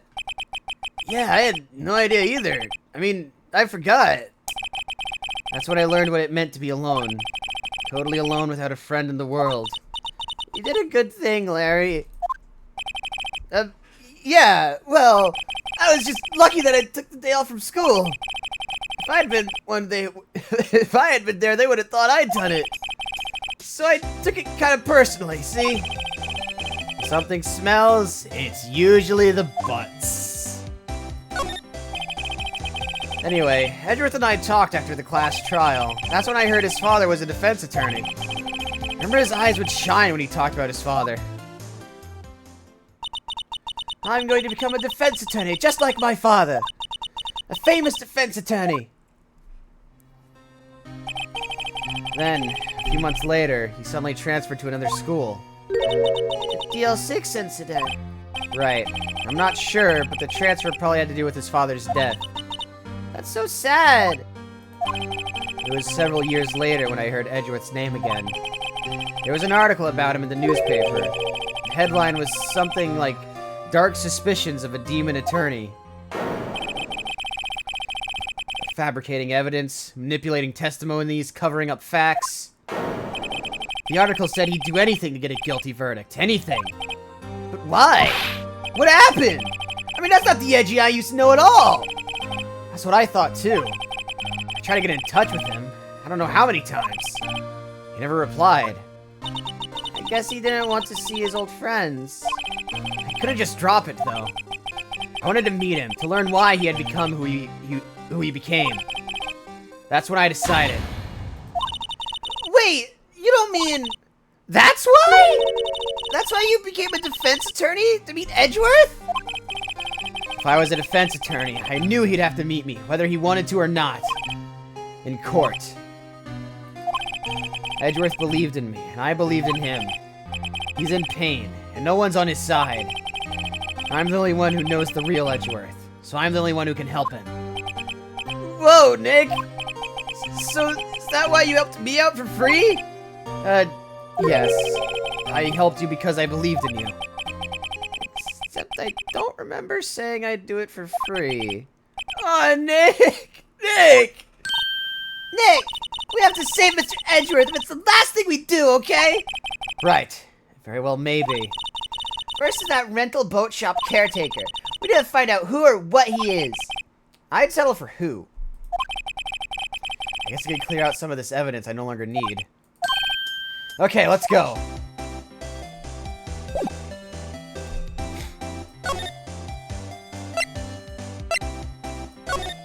I gotta go talk to Grossberg? Why do I gotta go talk to... Wait. Why I gotta go to the Grossberg office? What? Oh, probably for, like, DL6 stuff. Right. Hey, pal, long time no see. Oh, Detective Gumshoe. Close one today, eh? Got so worked up I snapped my tie in half. Sorry about that? No problem, pal. Thanks to you, we don't know who really did it. You mean the boat shop caretaker? Look, I'll make you a promise. I'll have that scoundrel in my custody by trial time tomorrow. Come what may. It's my duty to you as a police officer. Now I'm off to go catch me a criminal. Detective Gumshoe sure is active today. Oh, one other thing. No one can go into the woods today. The woods? Where Lotta was camping.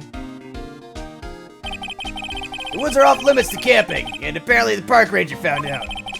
He got pretty mad. No one can go in for a while. I guess Lotta's in a lot of trouble. Anyway, I'll be seeing you tomorrow. Fuck. December 27th. Public beach.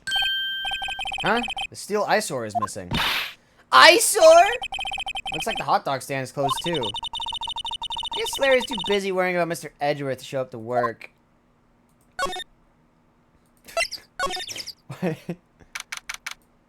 Alright. That old caretaker got away. Yup.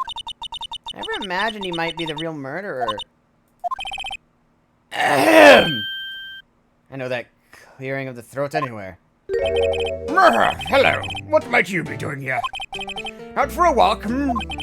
Ah, the days of my youth. Like the scent of fresh lemons, you see. Ah, Mr. Grossberg! Now, this is no time for idle reminiscing! Mr. Edgeworth's trial ends tomorrow! That is true, yes. But from what I saw of today's trial, Edgeworth should be fine, right? Well, I'm not so sure about that. Oh, what do you mean by that? Well, I'm not sure. If you find anything out, come by my office at once. I may be able to offer you some assistance. Thanks. Bye. What do you think Mr. Grossberg was doing here anyway? Who knows? Can I go inside? I can. Bird. Nobody's home. Hello, hello. Hey, it's Polly. Where your owner's gone, Polly? Hello, hello. Can't believe he'd run off and leave his poor parrot to fend for herself. Hello, hello.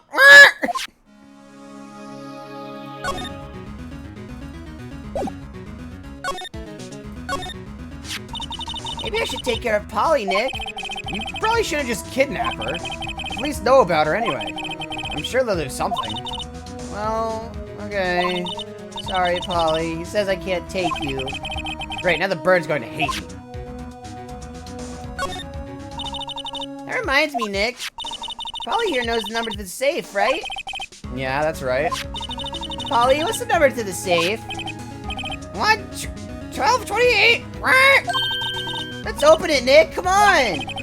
I'm sure there isn't any money in there. But hey, he keeps it locked, right? So there's must be something of value in here. I'm not so sure. Okay, Nick, let's see what's in there. I guess there might be a clue or two. The only thing in here is a letter. A letter? Oh, boring. There's no name or signature on this thing. It's handwritten in very precise, clear letters. Get your revenge on Miles Edgeworth. Edgeworth? Nick! Why would Mr. Edgeworth's name be on here? How should I know? I'm gonna read the whole thing. Get your revenge on Miles Edgeworth. It also says, this is your last chance. Now is the time to get revenge on the two men who ruined your life. The rest of the letter goes on to describe the murder plot in detail. How to kill Robert Hammond and frame Edgeworth. Calling Edgeworth out to the lake, getting on the boat, firing twice. This is exactly what I figured out today in court. It's all here in perfect detail. What do you think it means, Nick? I don't know, but it looks like these are instructions for the caretaker. Then he killed Robert Hammond and called out Phoenix. He was following instructions. But who would have written that letter? And what does it mean to get revenge on Miles Edgeworth? Look, I don't know, okay? But one thing's for certain. This letter is an amazing clue. Oh, baby! This was all about. This is what we're waiting for. Woo! We got the fame. We got the. We got a.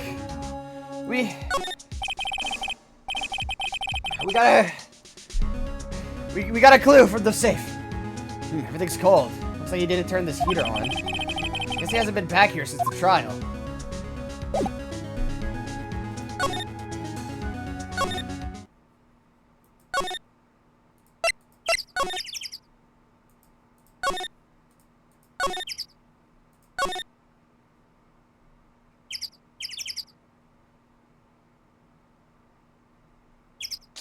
Okay, see, now I can't... Alright, piss off.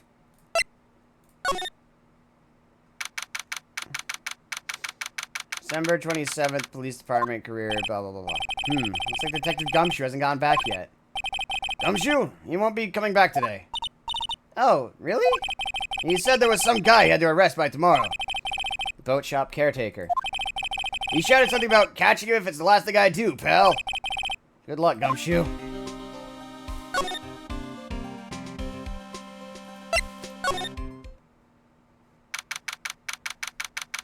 December 27th. Edgeworth, I need your help. You look as grim as always. Mr. Edgeworth, I heard the story about the class trial. Class trial? What do you mean? You don't remember?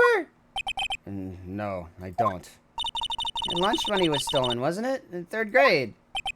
Lunch money. Oh, right. Yes, I seem to remember something like that. Nick, I think you're the only one who really remembers. Well, it probably only really mattered to me anyway. Mr. Edgeworth, didn't you know?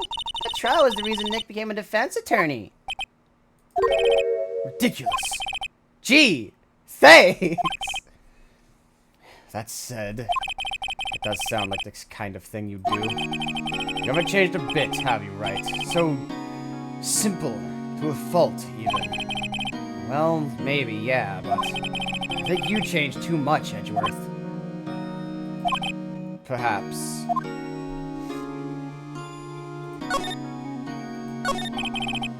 Hey, Edgeworth, why did you become a prosecutor anyway? You used to look up to your dad. You said you wanted to be a defense attorney, right? I couldn't let myself deny reality like you. What do you mean? My father was taken from me, and you want me to defend criminals? I'm sorry, Wright, but I'm not that good of a person. One suspect was apprehended in your father's murder, right? Yes, the man trapped in the elevator with my father. His name was Yanni Yogi. He had to be the shooter, any way you look at it. Yet, he was found innocent. The defense attorney got him off the hook. That would be Robert Hammond. On that day, 15 years ago, the three of us were trapped in the elevator for 5 hours. When we were rescued, we all suffered oxygen deprivation. I had lost all memory of the murder. Lost your memory? But now, I can't recall what happened in that elevator.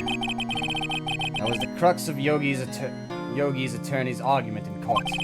He claimed Yanni Yogi had been not of sound mind due to oxygen deprivation. Yogi was released due to lack of evidence. Innocent. That's when I changed my mind. I started to hate defense attorneys. What's your relationship with Von Karma? He's my teacher, and a man who deserves respect. I learned everything I know of courtroom techniques from him. So he's like my sister was to you, Nick. He is a perfectionist in all things. In court, in his personal life. He is obsessed with doing everything perfectly. Perfectly, huh? In all the cases he has taken on, none were left unsolved. And not one suspect declared innocent, ever. But that's... I know. It's possible some of the suspects were indeed innocent. However, it is impossible for us to accurately determine that in every case. All Von Karma does is his job, to find the suspect guilty. Perfectly. In any case, it's nigh well impossible to find a weakness in him. Should a weakness appear, he will do everything in his power to make it go away. Edgeworth, what you're saying is true. You're headed for a guilty sentence tomorrow. He's right! Now's no time to praise the enemy, Mr. Edgeworth! It's a strange situation in which I find myself, I'll admit. No kidding.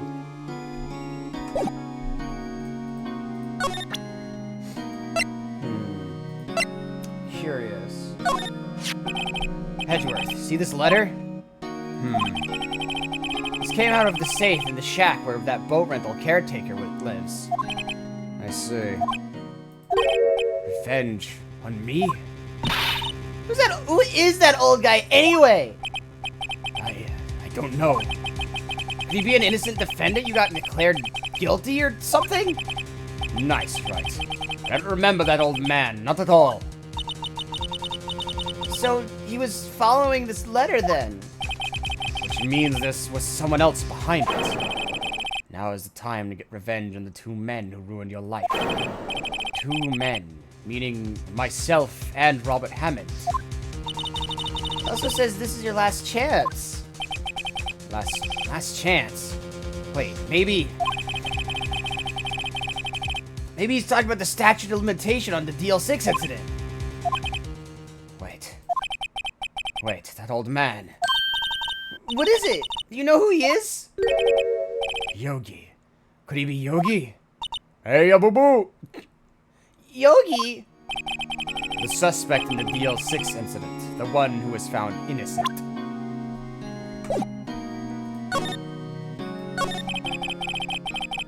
Yanni Yogi was a court bailiff at the time. He just happened to be in that elevator 15 years ago.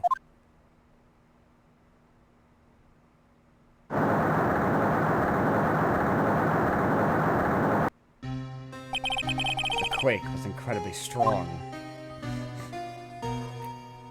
Before I knew it, everything was dark.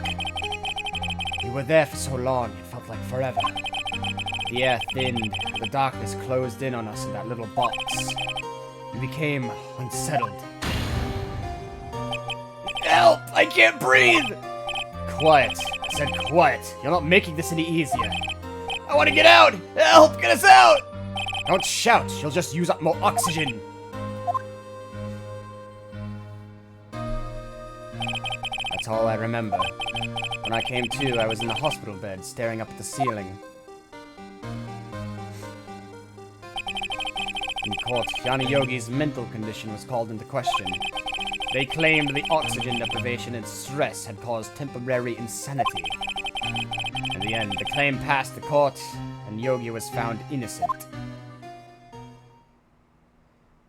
Huh, but isn't that strange? The letter tells him to get revenge on Edgeworth. Why do you want to take revenge on you? Right. Yeah? There's something that's been troubling me these last few days. I didn't know whether or not I should tell you. You mean the nightmare? It's a nightmare I've had. A memory of a crime that I committed. Crime you committed? A memory of a murder. I think the time has come to tell all. For the last 15 years, I've had the same dream almost every night.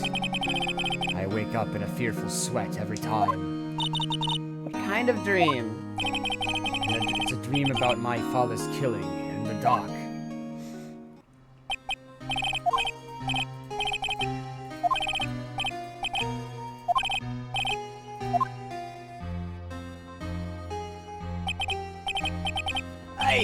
I can't breathe. You're using up my air. What? Stop breathing my air. I'll stop you. Oh yeah. Oh, Cocaine, what's up? Yeah, Miles Byworth. Stop breathing my air. No, Father. He's attacking Father. Then I see the pistol lying by my feet.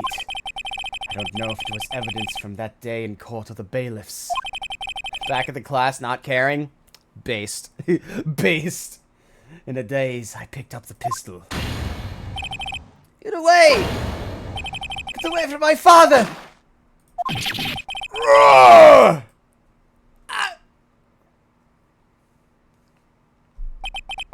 And with that scream, I wake. It's a bone-chilling scream. A scream that has rung in my ears for the past 15 years. But that's just a dream, right? Right?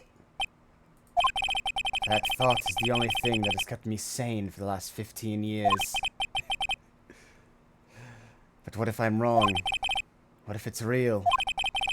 They say sometimes people shut out memories in self-defense. 2 projects in 1 week. What the fuck? Bro. What the fuck? What the fuck? You're being Miles Edge. That truly is the question. We may never know. Maybe it was I who killed my father. What? If you think about it that way, this letter makes sense. Get your revenge on Miles Edgeworth. Think about it. Yogi was really innocent. That's why he wanted revenge against me. Wait, Edgeworth, you mean... It was me. I was the true criminal of DL6. I shot my father. What if he's gay and you're... Whoa! Man, I didn't think of that. What if he's both? This is bad. What are we going to do, Nick? What can we do? I don't know. I don't think there is anything we can do. Like it or not. If there's someone else who knows a lot about the DL6 incident, maybe... There is, Nick! There is someone else who knows about DL6. Oh yeah, Grossberg. Let's go talk to Grossberg. Maybe we can go talk to Grossberg now. Yeah, Grossberg! We can't prove he's gay, therefore he is guilty of the gay. Oh, I'm stuck! I stopped moving! Wait! I crashed! I crashed!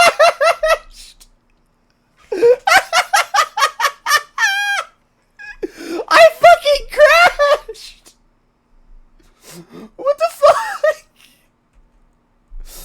Bro, no, that's never happened before! What the fuck? I literally just straight up crashed! Hold on.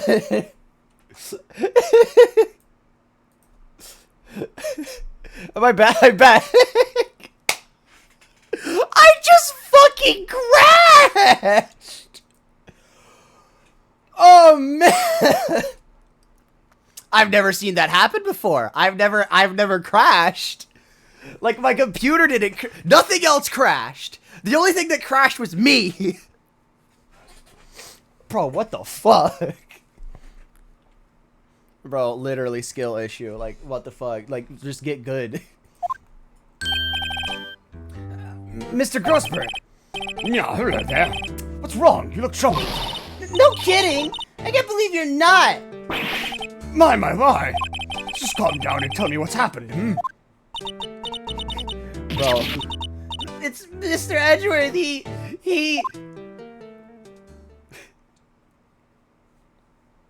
I see. So, Edgeworth dreamt he shot his own father. It's only a dream. Only a dream. I wonder. What? If that's the case, why do you two look so troubled, Well... Also, consider this. Yogi quite certainly holds a deep grudge against Miles Edgeworth. So deep he'd want to frame him for murder. This leads me to surmise that Mr. Edgeworth's dream was not a dream. It was real. As you imagined. Miles Edgeworth threw the pistol to save his father. The pistol fired, and the deed was done. No! I don't believe it. Yogi was suspected of murder, and his career as a bailiff was irreparably wrecked. Thus, he sought revenge on Miles Edgeworth. This was his last chance, of course, with the statute of limitations so close. It's gonna be a hard case. What do you know about Edgeworth's father? He was a defense attorney without peer. It sounds trite, but it's true. Well, he may have had one peer, now that I think about it. Your mentor, Mia Fey. My sister? Gregory Edgeworth was very disapproving of Mr. Von Karma's techniques. That's no surprise. Von Karma is an extreme man. Forged testimonies and evidence are nothing to him. The result, he has a perfect win record in court. To beat him, Gregory Edgeworth tried to call attention to his methods. And? He lost, and died in despair, as it were. I see. The spirit medium. When Gregory Edgeworth was killed, the police called on a spirit medium. That was your mother, Misty Fey. Yes. I am Gregory Edgeworth. I have been killed. The one who shot me was the bailiff, Yanni Yogi. Yet Yogi was found innocent. That's when my mother left us. Everyone called her a fraud. That's right. Everyone thought she was, you see. Yet, now that I think about it, it seems the one who lied was Gregory Edgeworth's ghost. Gregory Edgeworth must have known who shot him. I don't believe it. So you're saying he falsified his testimony? That Edgeworth's dad lied to protect his son? It's only a possibility, mind you. But a possibility nonetheless. Ooh, fuck. Fuck.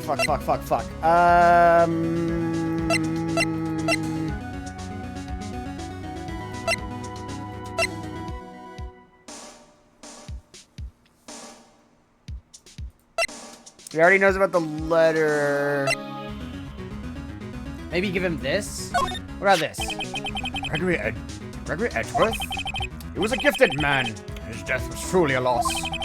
I wonder what would have become of Von Karma were he alive. Okay. What about the bird? Tell me about the bird. Quite sorry. I have nothing to say concerning that.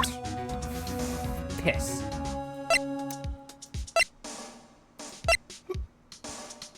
Does he know? You know what? Does he know about my Ace Attorney's?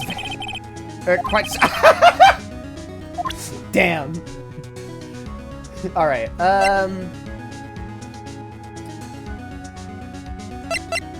Misty Fey. Ah, she was a beautiful woman. I'm truly sorry about what I did. Huh? Sorry about what? I think I'll stay out of this one. Gross, bro. Gross, bro.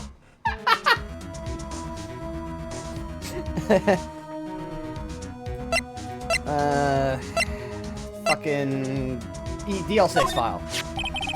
This incident took place 15 years ago today. So tomorrow we'll see the completion of not one but 2 trials. All thanks to the statute of limitations. However, I'm afraid that damage the DL6 incident has done will never be erased. Okay, I think I've done all I can with Grossberg. Let's go back to the law office. One day left, Nick. Yeah, I know. Well, no time to waste. Let's get going. Maya, what do you think we should do? What do you think we should do now, Maya? You would know best, Nick. Just do what you do. That should work. Any ideas? Well, had any good ideas? This is all tied to the DL6 incident. We better find out as much as we can about that murder before tomorrow. It happened back then has a hold on Edgeworth and it won't let go. Where the Criminal Affairs Department.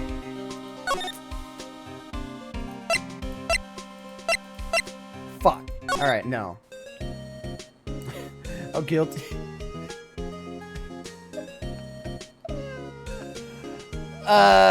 Let's... You know what? Hold on. Guilty.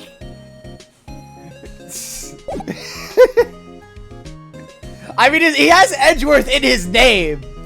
You already know.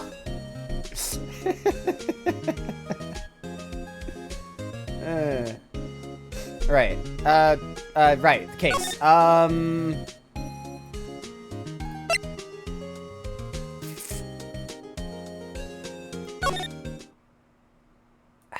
Must have missed something somewhere.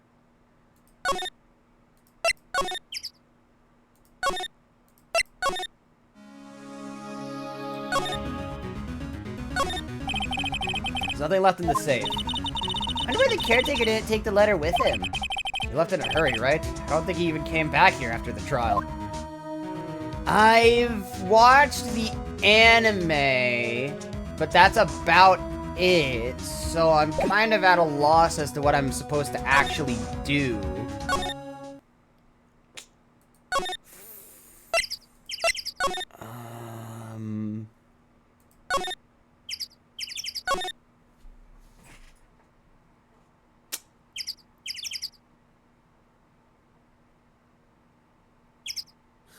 Maybe go back to Edgeworth?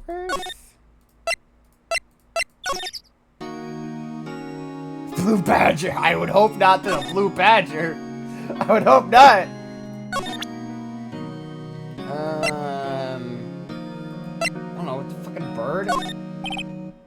Sorry, I'm not sure I can help you with that. Fuck.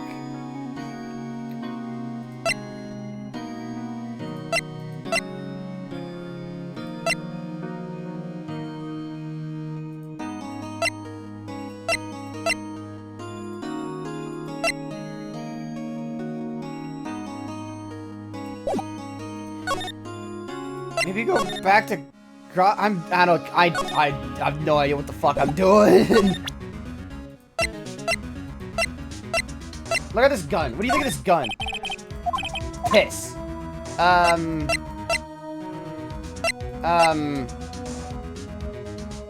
Show him a picture of his dead dad. Trust. If you say so. Hey, Edgeworth, I need you to look down the barrel of this gun. No. But I mean, if you say so. Nick, no! That's the foot of his father. Don't show him that. You're right. Now probably isn't a good time to dredge up those memories. Well, that was not correct. What is it? Nothing. Huh? What the fuck do? What the fuck do?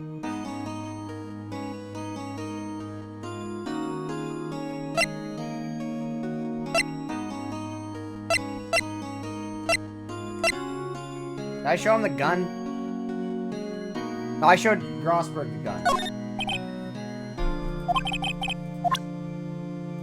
Misty Faye. Nothing on Misty Faye. What about here? What are you showing me this picture for? No reason. No, I was impressed by your deductions in the trial today. Granted, you are at the end of your rope, but still. Nick, you noticed! I'm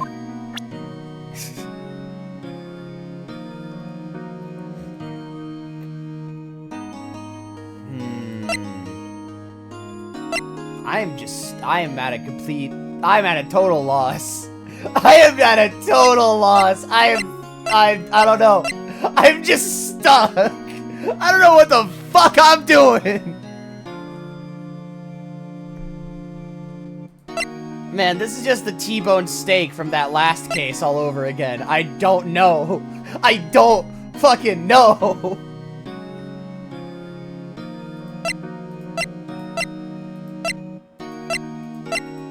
Tell me about this bullet. Okay. You know what? Let's... Criminal Affairs. I can't go to the archives. No, I cannot.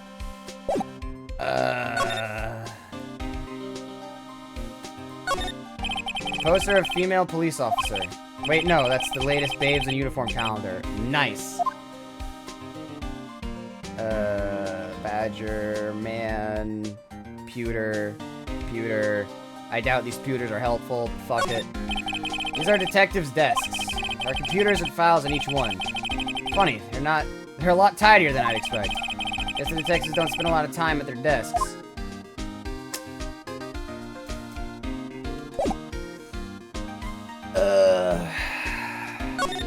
What the fuck, dude? Mia had stuff on DL6. I think. Difficult-looking legal books stand in a formidable row. They mock me. Tried reading one and it made my head hurt. When I closed it, it slipped out of my hand, then my foot hurt. The basement is way.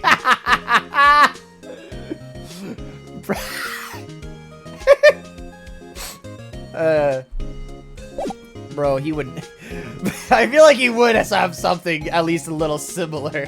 Maybe not in uniform, but maybe like, I don't know, goth girl calendar.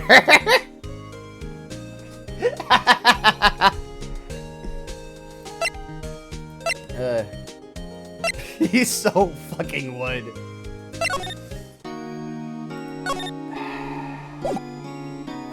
I'm stumped. I know not what the fuck do. I know not what the fuck do.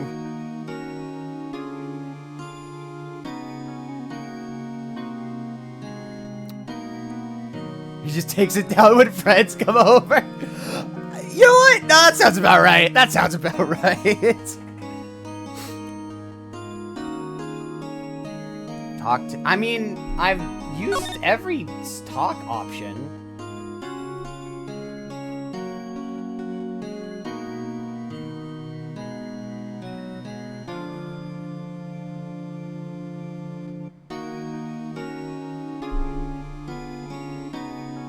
On everyone? Yeah, on everyone. I talked to...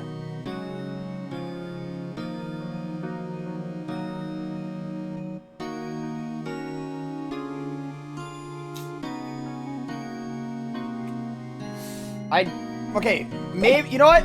Maybe I did miss one with Grossberg. Let me go back to Grossberg. I might have missed one with Grossberg. No? What the fuck do I do?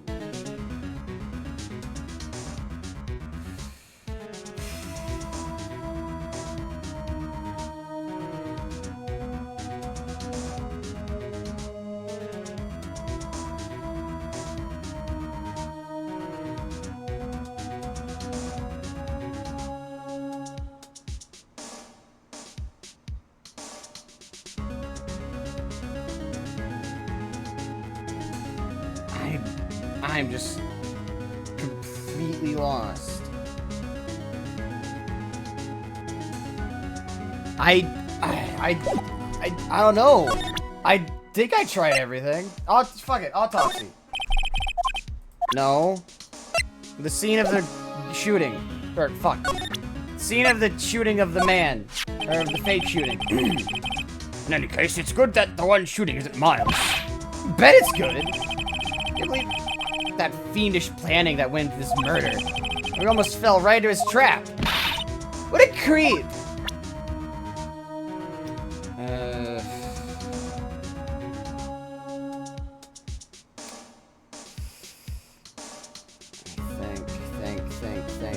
Think. Showed him Misty Faye. Fuck it. Show him Gord Lake. Oh, no.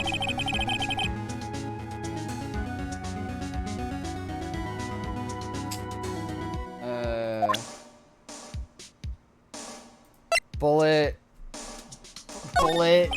I'll fucking...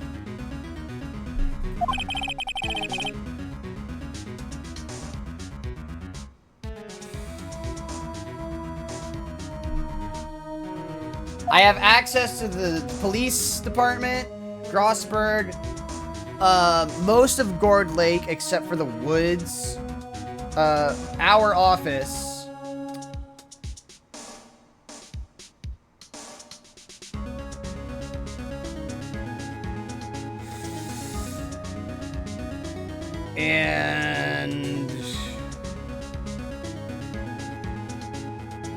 And the detention center, but that's it. I tried going... Yeah, we did go there to get the letter, but I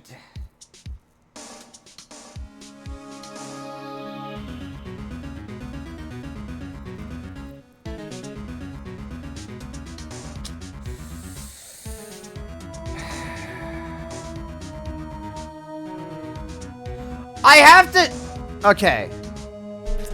I didn't bother to show him the fucking letter because I thought we just showed him the fucking letter.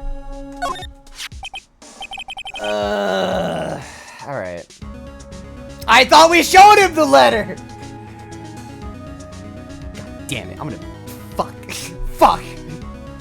Piss! Son of a fuck.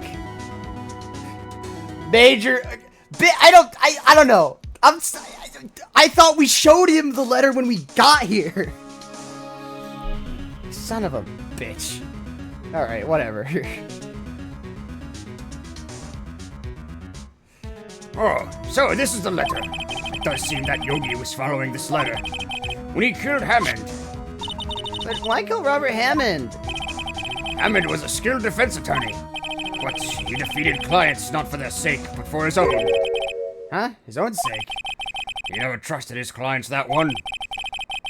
The only thing he trusted was his own ability. But he got his client found innocent, so why should it matter? Actually, my dear, it's quite different. He won that innocent verdict for no one but himself. Yogi was a free man, but socially he was ruined. Huh? You'll understand soon. Enough. Wait. What is it? This letter. I've seen this handwriting somewhere before, a long time ago. Whose handwriting was this? Do you have any idea who wrote this letter?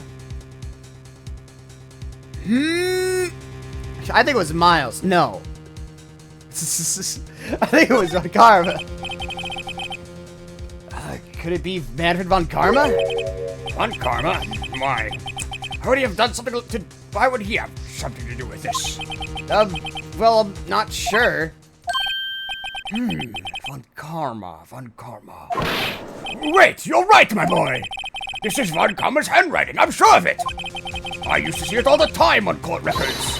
What? But that means the one who killed who told Mr. Yogi to kill was...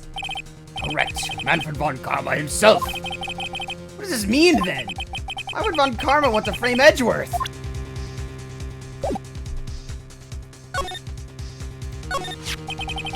If it truly was Von Karma who wrote this letter, then he would know the truth.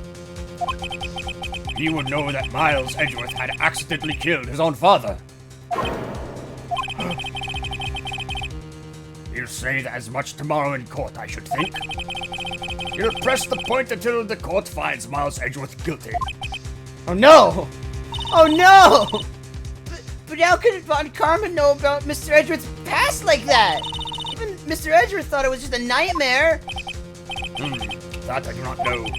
Yet I do know that Von Karma is both persistent and a perfectionist. He may be seeking to satisfy a grudge against Gregory Edgeworth by hurting his son. What do you mean? It was 15 years ago. Von Karma met Gregory Edgeworth in court, and Von Karma did win. But he didn't make it through the trial unscarred. What happened to the trial between Edgeworth's dad and Von Karma? Von Karma got the guilty verdict he wanted. He won that trial. But Gregory Edgeworth accused Von Karma of faulty evidence. And though he lost the trial, Mr. Edgeworth's accusations stood. Faulty evidence? It was the only penalty Von Karma has ever received in his career as a prosecutor. Gregory Edgeworth dealt a blow to his perfect trial record. Wow. It must have been quite a shock for Von Karma.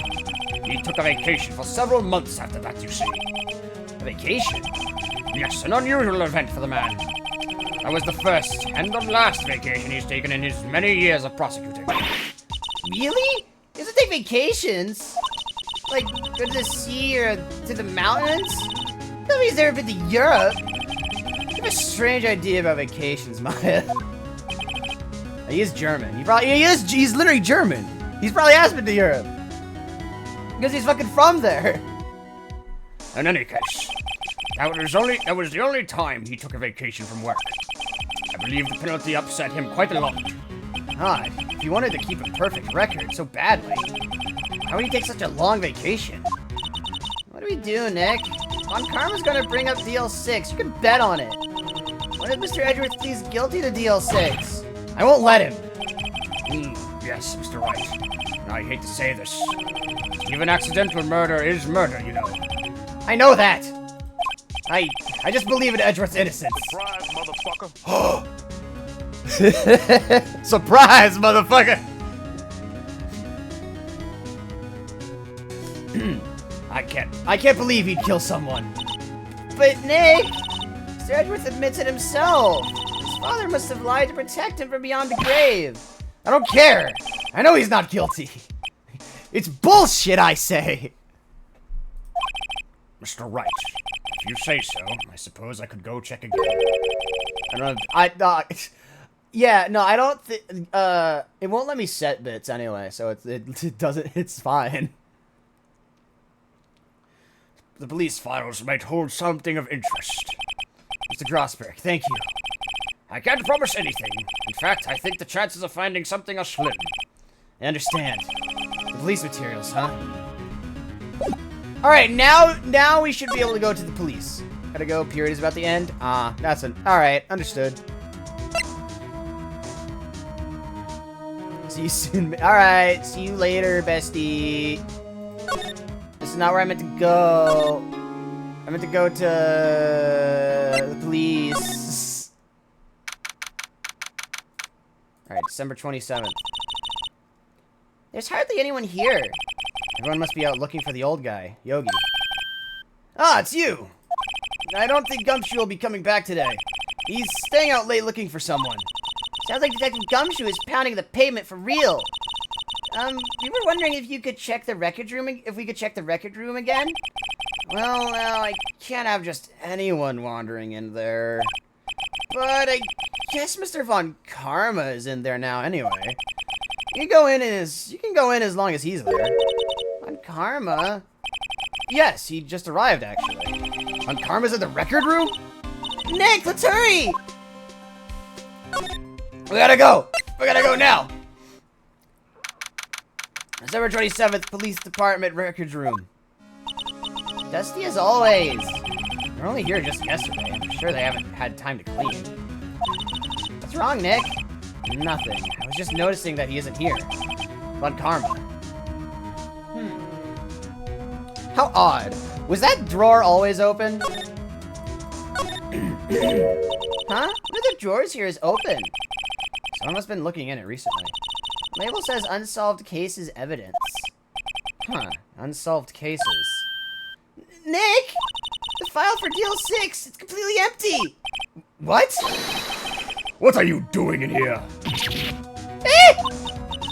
Von Karma! You. How do you know my name? Huh? Have we met? What are you saying? We see each other like every day, don't we? We're Miles Edgeworth's defense team. Defense team. I beg your pardon, you see. I rarely remember defense attorneys. They are like bugs to me. Needless things to be crushed. I can see how this guy was Edgeworth's mentor. Edgeworth. Mr. Edgeworth is your student, right?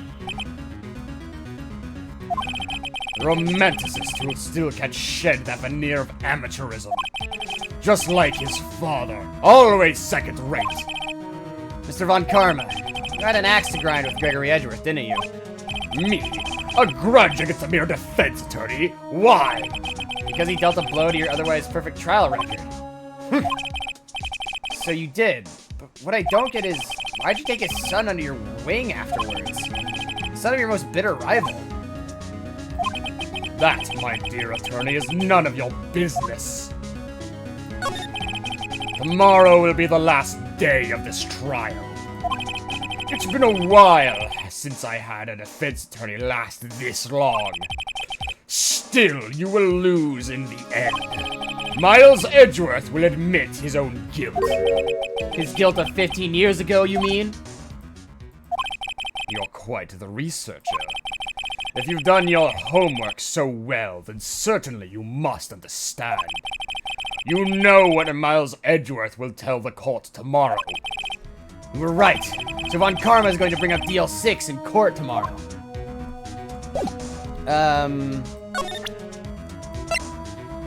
Presented the letter. Mr. Von Karma, have a look at this. This was you, wasn't it? You instructed Yanni Yogi to commit murder. Yanni Yogi. How many years has it been since I've heard him called by that name? He's a fool. I told him to burn it after he read it. So you admit it! You wrote Mr. Yogi this letter!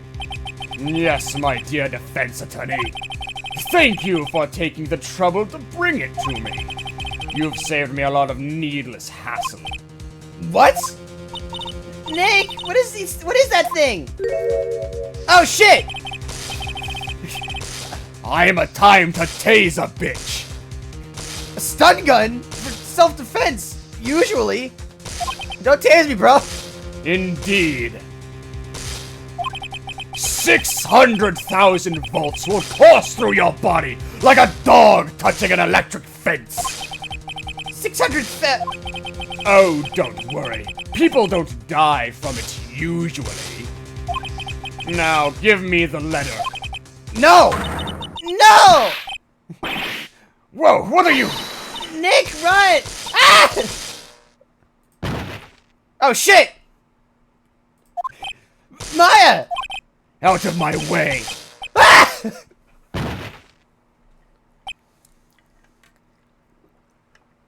Oh shit. Damn.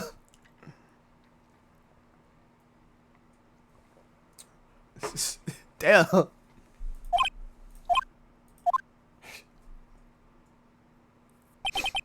Von Karma really was just, Don't make me tase a bitch. Right. He got us. The letter's gone, of course. And he took the DL6 evidence. All of it. In fact, having no clues. Wait, Maya jumped first. Maya, is she okay? Maya! Yeah? Maya, open your eyes! Maya! letter. Did he take it? Huh? Oh, yeah, are you okay? I couldn't stop him.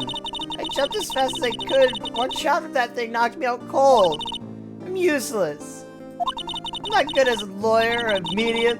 I can't even call my sister. Not even now when we need her the most. I wish I hadn't woken up at all. Maya! There has to be some way I can help her. I better do something about her self-confidence first. Maya, she's holding something. What is that? A bullet? DL6 incident, evidence number 7, taken from the heart of Gregory Edgeworth. I remember. Von Karma was holding this when Maya jumped him. prove it to you, Maya. You're most definitely not useless. I'll prove it to you in court tomorrow. Bro, what the fuck? Maya jumps at a man with a taser! Alright. Alright. Alright, damn. Alright. Alright, fuck. I gotta switch that.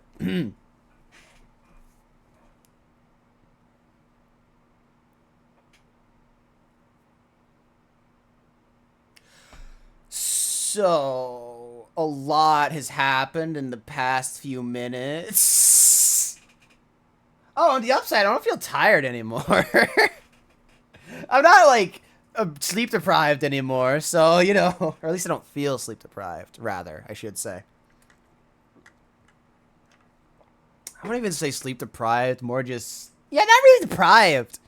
Just not a lot. Just minimal sleep.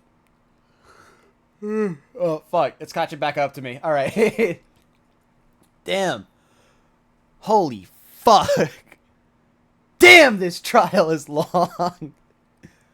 If we had, like, 2.5 hours left, I would absolutely just keep blitzing on, but we don't got 1.5 hours left, so... Shit. But,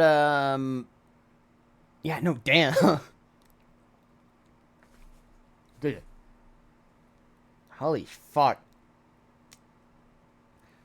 I'm gonna... Jeez. This...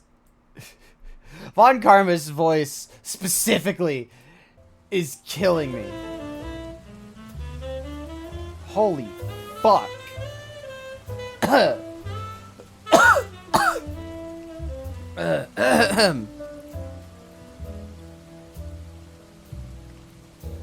Bro, if I keep trying to talk like Von Karma, my ass is gonna need... I'm gonna be coughing dust.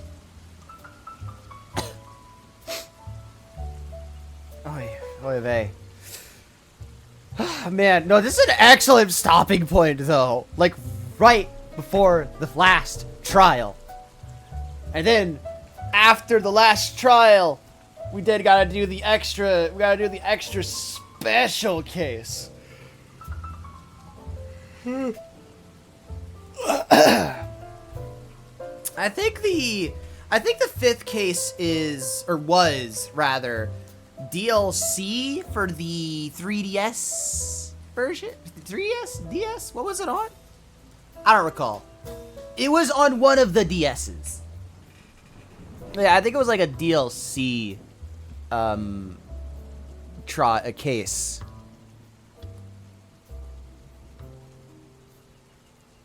I can't wait to get through to the rest of the game. I was gonna correct myself and say games, but no, it's technically still the same game because it's in a pack. It's like a box. Anyway, I'm getting sidetracked. I'm getting sidetracked by my own sporadic thoughts. Oh fuck, I'm tired. Sorry, no, the fatigue from all the voices just kind of hit me all at once. Holy shit. Oh fuck. Oh fuck. All right, I'm gonna drop off. I think. I need to breathe, bro. All the fatigue is just hitting me at once like a fucking dump truck. I'm gonna head off. I think that's wise. Yeah, no, I'm gonna do that. I'm gonna go eat as well. I should probably eat lunch, considering the time. Sorry, that was just because it's cold. I'm gonna go, though. Do not make me tase a bitch, Wright.